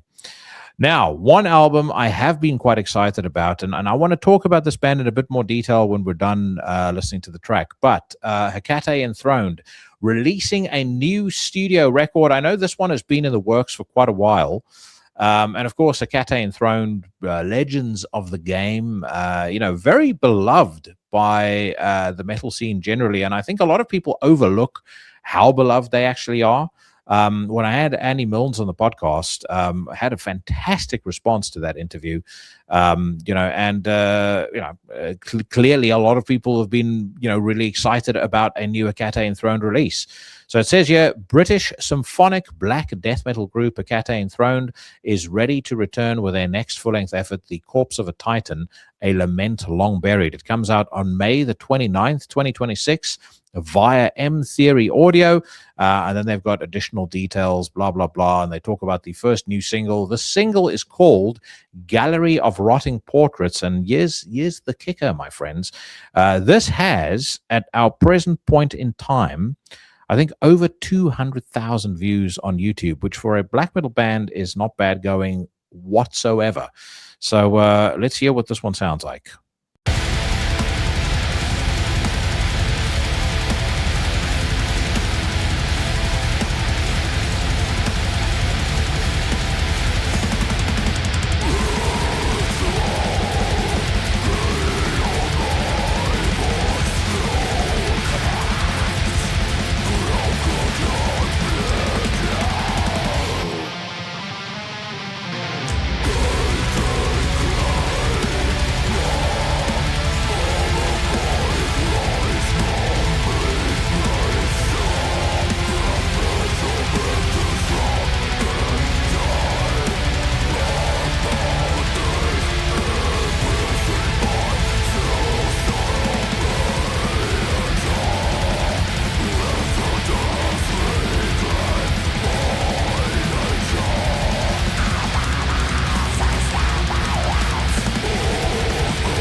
Gotta say, I can't recall being more enthusiastic about the release of a new Hecate Enthroned album than I am for this one.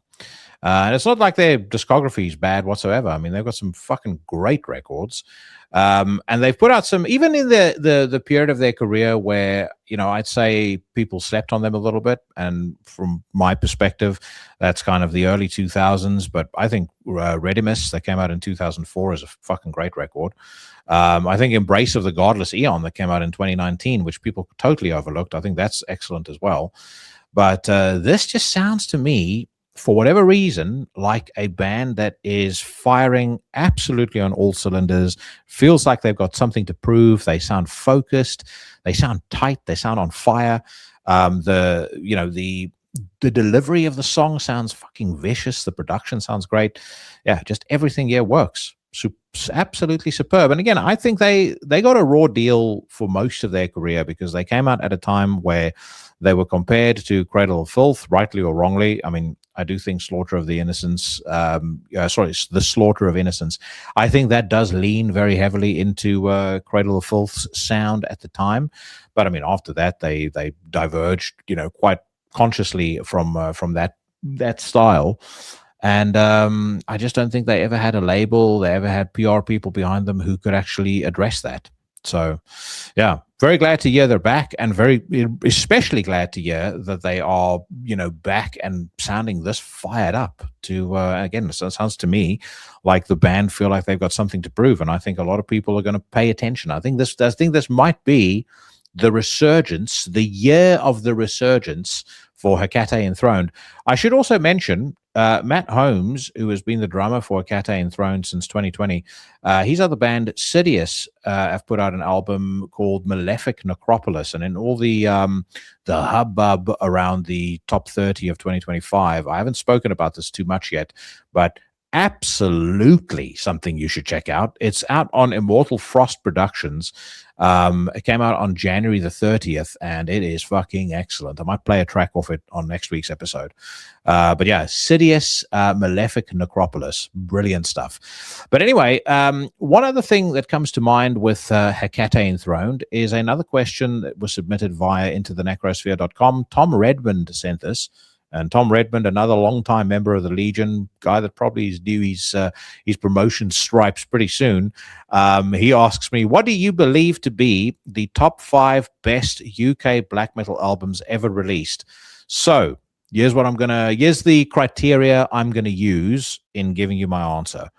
Only one album per band, because I cannot list just albums by Anal Nathrak and Akrokaka. They must be labeled as black metal on Metal Archives, because a lot of bands, and you'll see when I give you my answers, a lot of UK bands blend a lot of different styles, so there might be some argument here over whether or not some of these albums are strictly black metal. I say they're black metal because Metal Archives says they're black metal, and if you don't like it, come up with your own list, or better yet, start your own podcast. So anyway, here we go. At number 5, Nine Covens, On the Dawning of Light. Criminally overlooked album, fucking fantastic.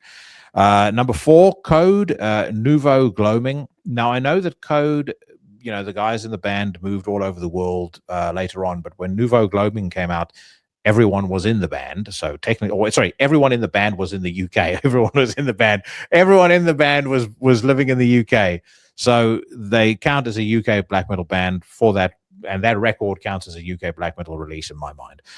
The first song on that album, The Cotton Optic, fucking absolute masterpiece. And so is the rest of the record. I mean, it's an album that I think has an unheralded amount of influence on the scene. The guys in the band did so many different things, and things that were so interesting, and so fucking just totally off kilter for the time. It's a very brave release, and I can't recommend it highly enough, as I do everything that Code has ever put out. And of course, Code at that time also featured the great Matt McNerney, now of Hex Vessel. So yeah, definitely one I would recommend. Then at number 3, we've got London by Voices. I don't think anybody should be surprised that I included that there. The Voices debut entitled From the Human Forest Create a Fuge of Imaginary Rain. That's more black metal, at least I would say traditional black metal than London, but holy shit. I don't know what, I mean, you'd have to call London black metal because, again, Metal Archive says so. But just as an album, masterpiece. Absolute fucking masterpiece.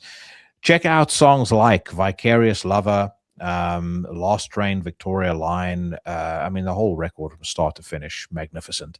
And then my numbers 1 and 2, it's not going to surprise you to learn this. Anel Nathrak, Passion, could have been every Anel Nathrak album with the exclusion of that Abomination they put out as their last record.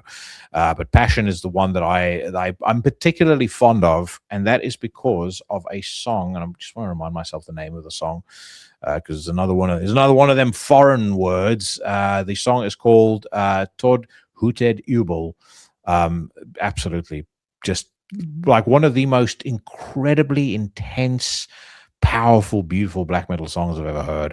But Anel Nathrak masters. And then number 1, who else but Corazon by Akrakaka, my favorite album of all time. Nothing comes close. I love that album more than I love anything I've ever heard in my entire life. And it has been that way now for many, many years, and I highly doubt it's ever going to change. So there you go. Those are my top 5 favorite UK black metal albums. Again, not strictly black metal, but black metal all the same. Black metal by the loose definition of the term. Okay, let's check out a couple more songs, and I'm getting that toilet filled up for the swirly, because my God, is this week's swirly deserved. So that one's going to come up in a few minutes. But first up, we've got a new track by Kanonenfieber as part of their next long player, Soldaten Schicksale. The black death metal formation known as Kanonenfieber have put out a brand new track called Heiser Tenor. Let's hear what it sounds like.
I've come to the following conclusion about Kanonenfieber.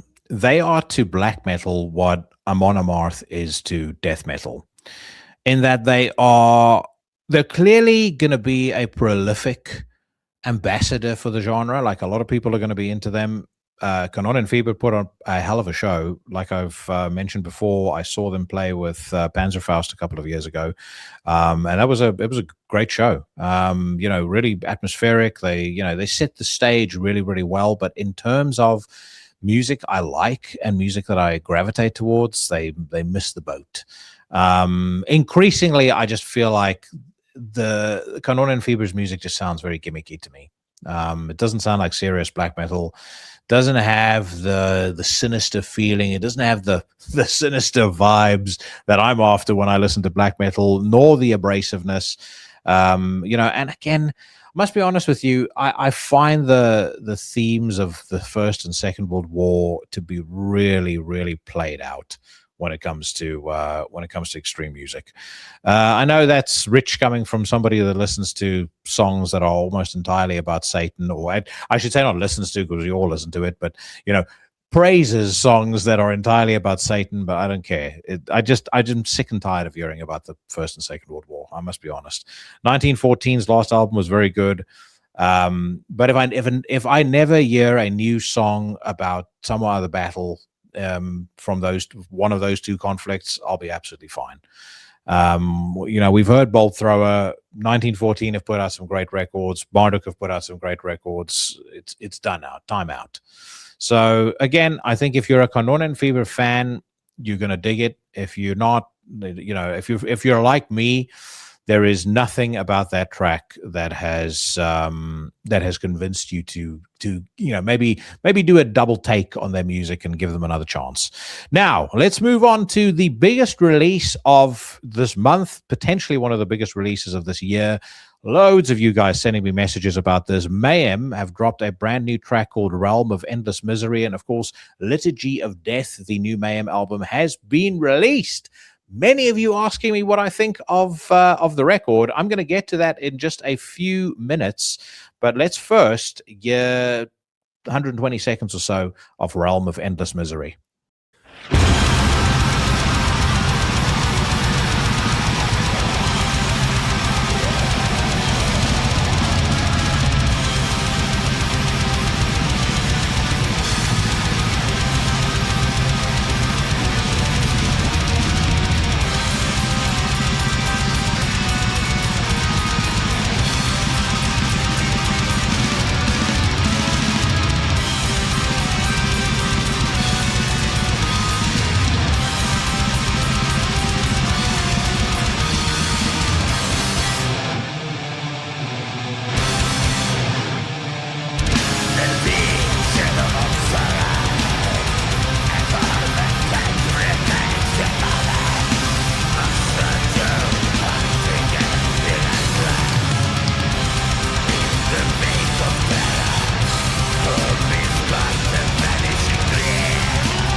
All right. So before I tell you what I think of the album, let me do some calibration here. I'll give you my album rankings from top to bottom when it comes to Mayhem, and then that way you will know how much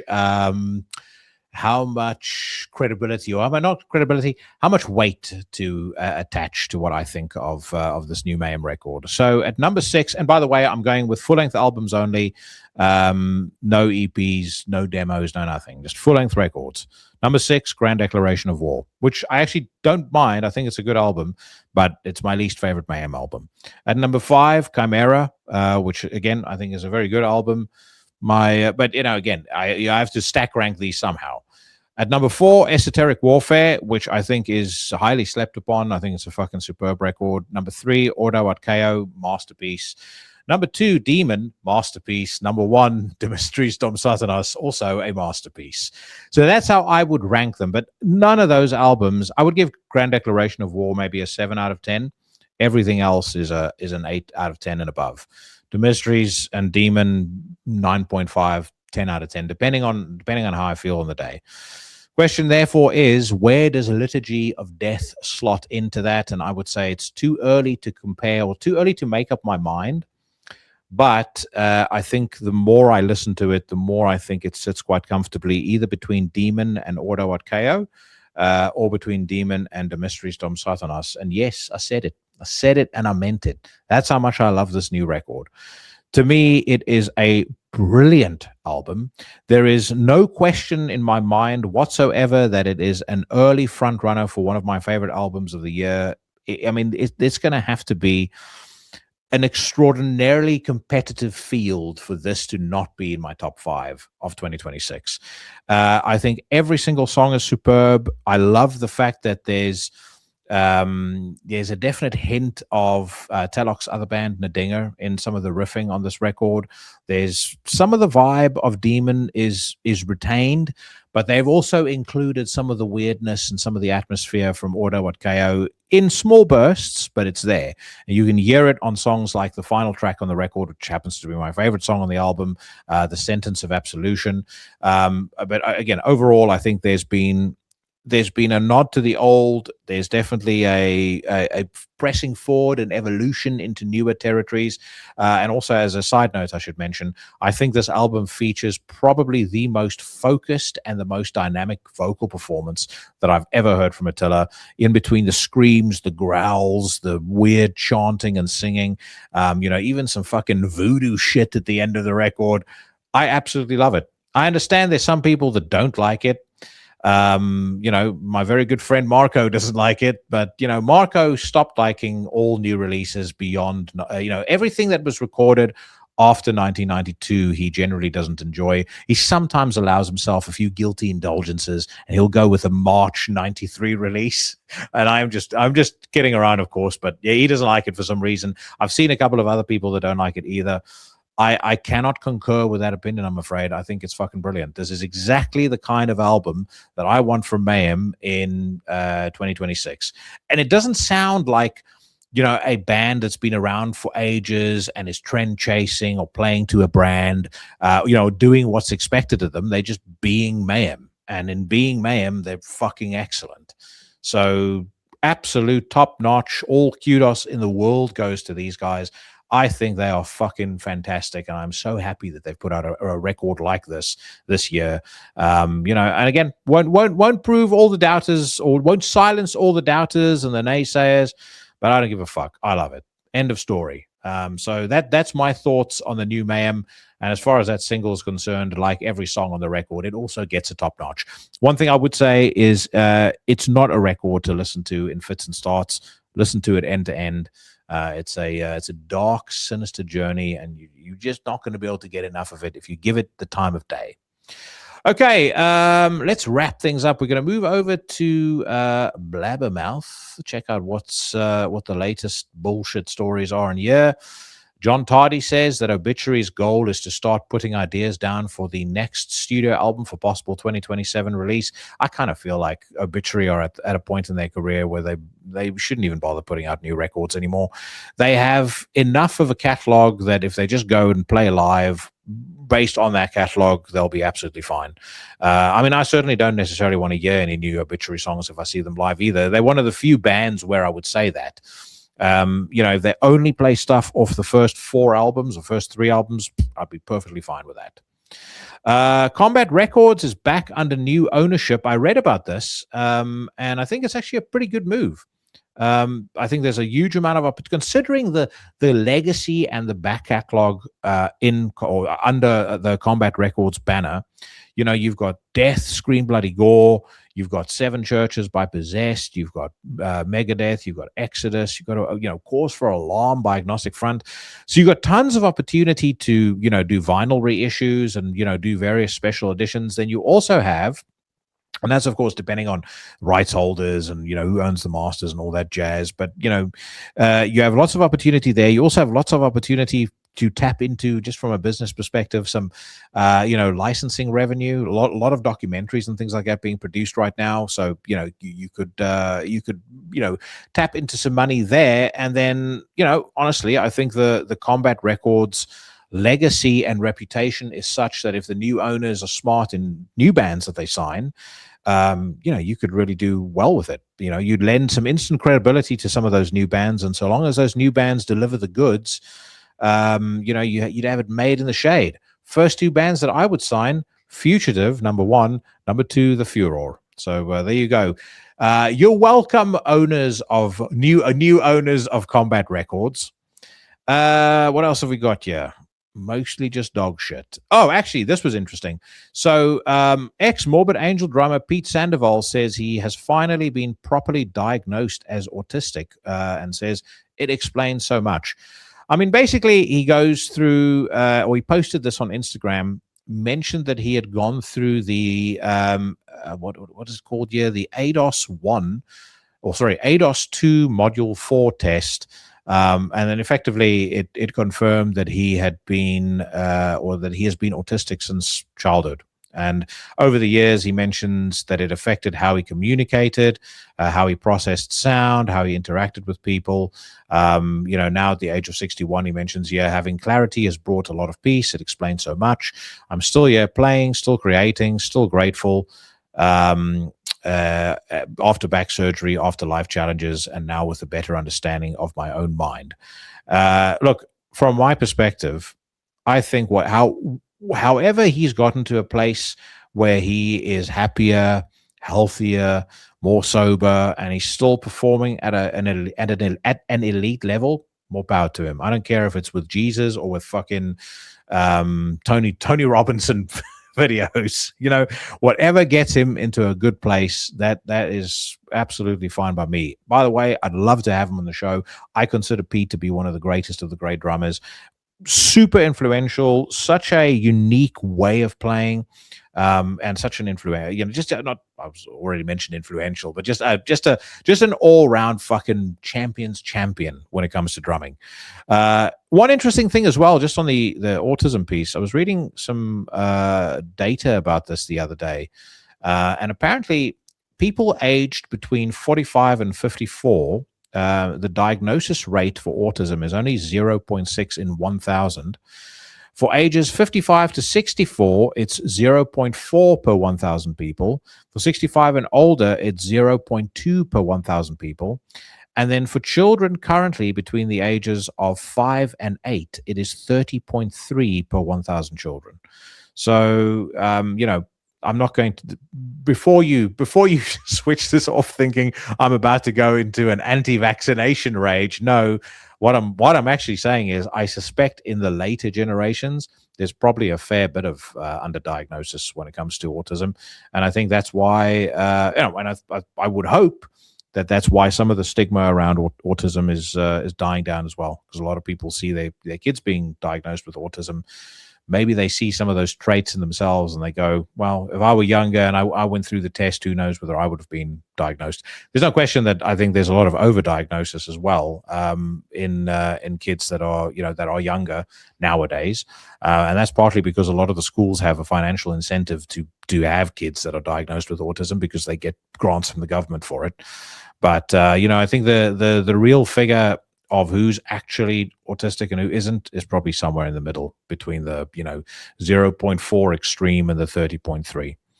Either way, like I said, I'm very happy for him, and I think he's a fucking phenomenal drummer. And as I said, seems like a very happy dude. It's a sad thing when you see guys that have been in the scene that have given so much, and life when they get older just hasn't quite panned out the way that you hope that it would. And that really hit home with Nick being on the podcast this week. As a matter of fact, I'll share this with you because we're in the late stages of the podcast, so only the diehest of the diehard are listening right now. But I have been avoiding for the longest time going to have my blood pressure checked. I don't like going to the doctor. I haven't been to the doctor properly for fucking years. And when I say years, I mean I haven't been for a checkup in my entire life. I haven't been to the doctor since for any reason since 2003. And that was to get some fucking wax removed from my ears. Anyway, after the conversation with Nick, I felt compelled to go. I had my blood pressure checked, and it came back at a worrying 140/100. Now, in fairness, I had a terrible night's sleep before. I've been under a lot of work stress, but still, that was a bit of an eye-opener. So this week, I have deployed a protocol to combat that. And I've got to fit one of those 24-hour trackers later this week, so we'll see what that yields. But I must be honest with you. So the protocol, in case you want to know, in case you give a fuck, I'm doing 3 10-minute walks every day, in addition to making sure that I train 5 days a week. I am supplementing with iodine, fiber, potassium. I've upped my vitamin 3 supplementation. I am also supplementing with magnesium, and I'm just making sure that I'm eating a lot cleaner, drinking a lot more water as well. And honestly, just in the last 5-6 days, I already feel a lot better. So it's going to be interesting to see what happens when they fit that 24-hour monitor on me. Again, like I said, there's no question that that work stress has played into it as well. But talking to Nick and hearing his story, that really motivated me to get my fucking ass into gear. I might only be 45. I certainly don't want to be a statistic by the time I'm 47. Okay, on an entirely different note, it's time to line up the latest piece of trash to fall victim to my swirly of the week.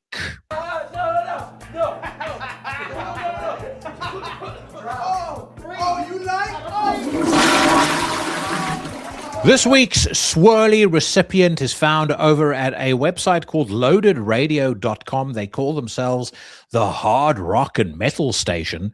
And the man in question is someone I have absolutely no doubt is a serial gym avoider, an absolute weasel named Scott Penfold.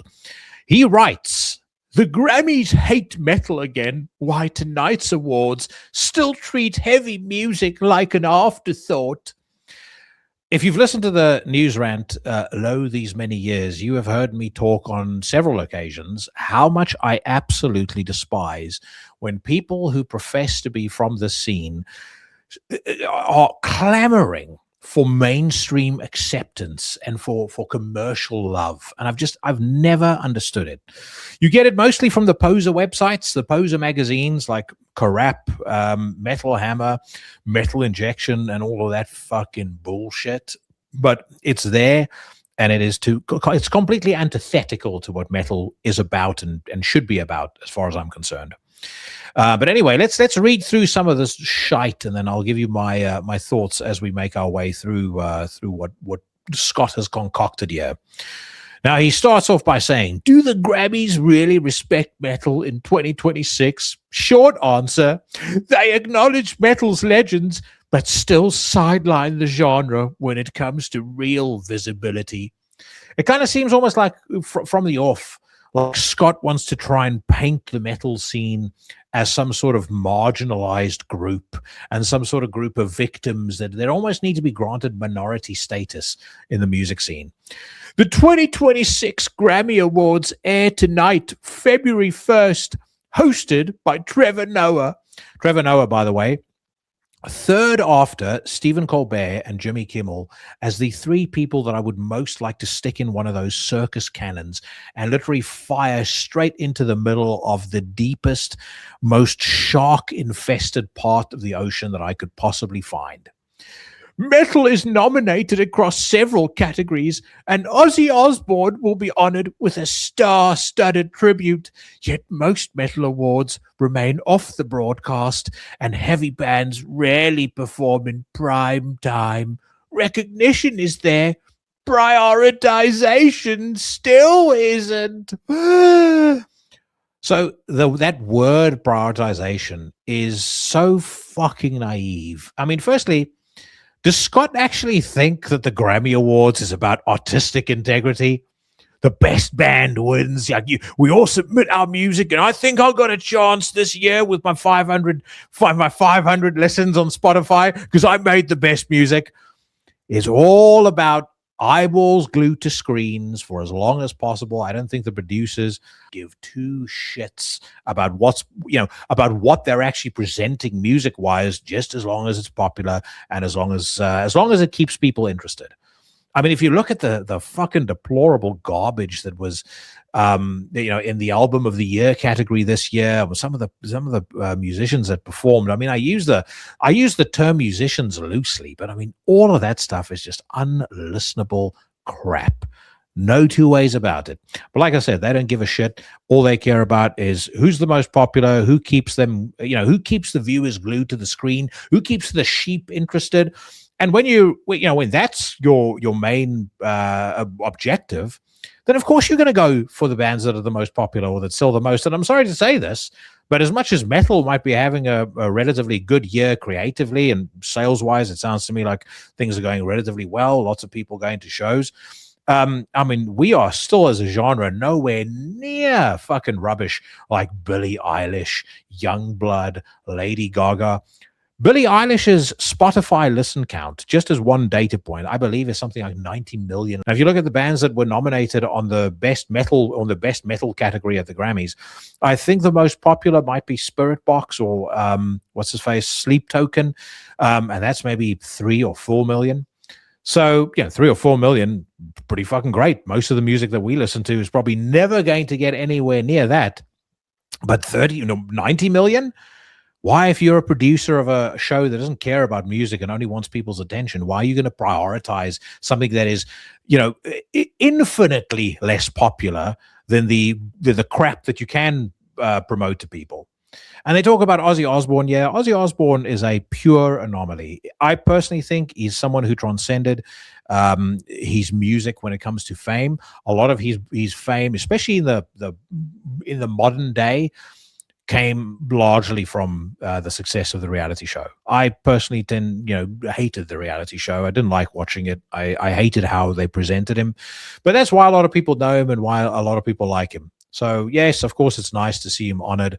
And also, don't get me wrong, in years gone by when High on Fire have won an award or when Slayer have won an award, it's been amusing. But, I mean, even when I knew they were nominated, I don't sit there glued to my television for 4 hours hoping to catch a glimpse of them. Anyway, he writes here, I've been watching this pattern repeat itself for years, and tonight is another perfect example. Yes, metal is nominated. Yes, Ozzy Osbourne is being honored. Yes, the Grammys are willing to borrow metal's credibility. How are they borrowing metal's credibility by honoring Ozzy Osbourne? Yes, Ozzy Osbourne is very important to the metal scene, but was he really in 2025, 2026? Was he really the embodiment of modern metal? I would argue no. And I mean no disrespect. I love Ozzy Osbourne and I love Black Sabbath. But Ozzy Osbourne, as much as he meant to the scene, as I said before, his fame transcended the scene. So there's no borrowing metal's credibility.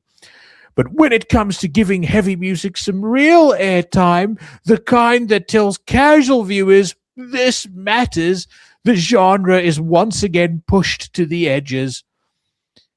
Does this fucking imbecile actually think that metal is going to matter to a casual viewer? That they would understand the vast majority of what's coming out right now that we find good? Have you ever tried to talk to the average person about metal music and just gotten some of their takes on, like play the average person a track off the new Mayhem and see how they respond? They will literally look at you like they have heard the equivalent of like motorized saw blades held up against a brick wall and someone just screaming over the top of it. It doesn't make sense to them. They don't understand it. And frankly, got to tell you, I don't think Scott Penfold understands this music either. He might claim to have been in the scene for over 20 years or however long he's been listening to metal for, but he doesn't understand this music. If he understood this music, he would understand that, number one, metal was never for the mainstream. It wasn't born out of the mainstream. And frankly, we don't fucking need the mainstream.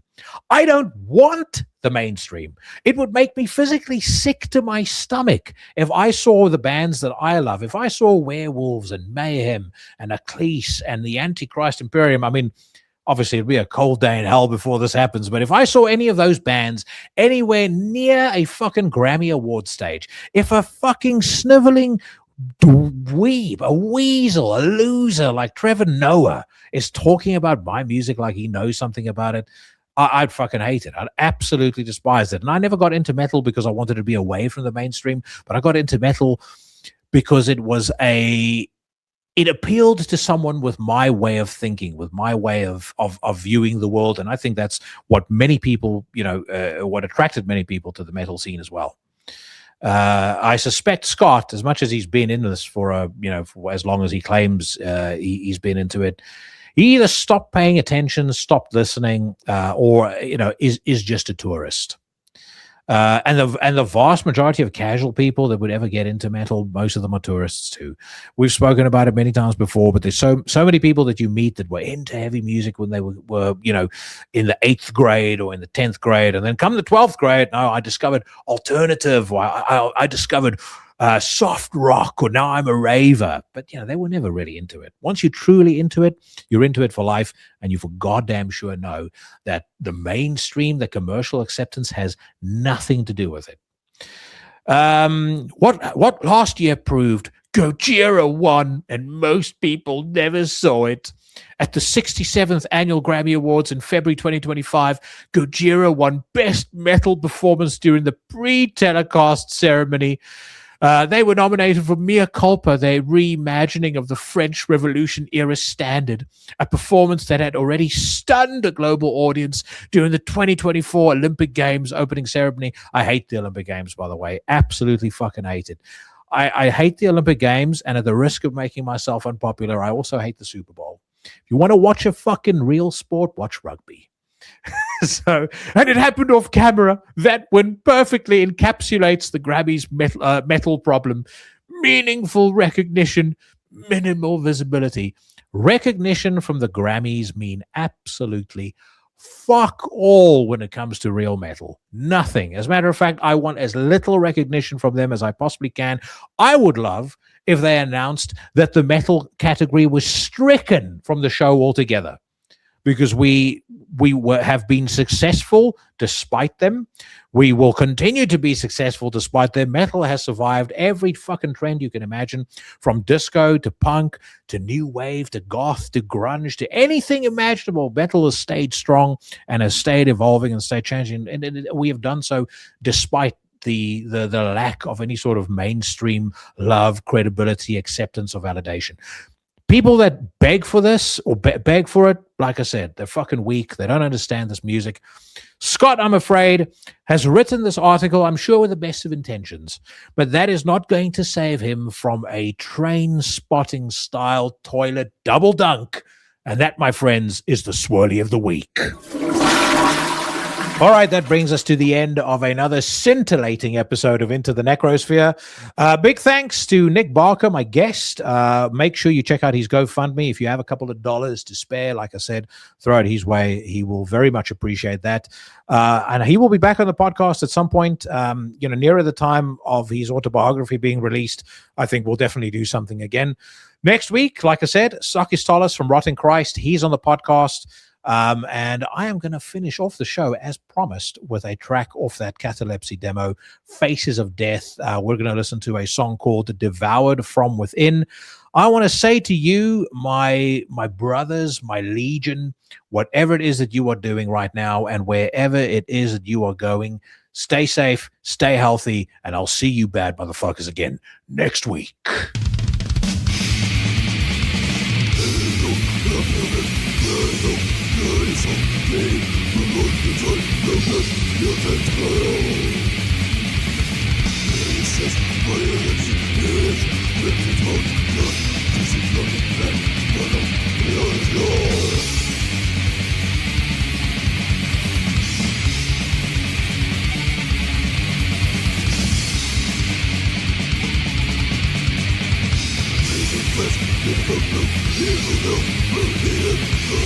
It doesn't stop, that's your just a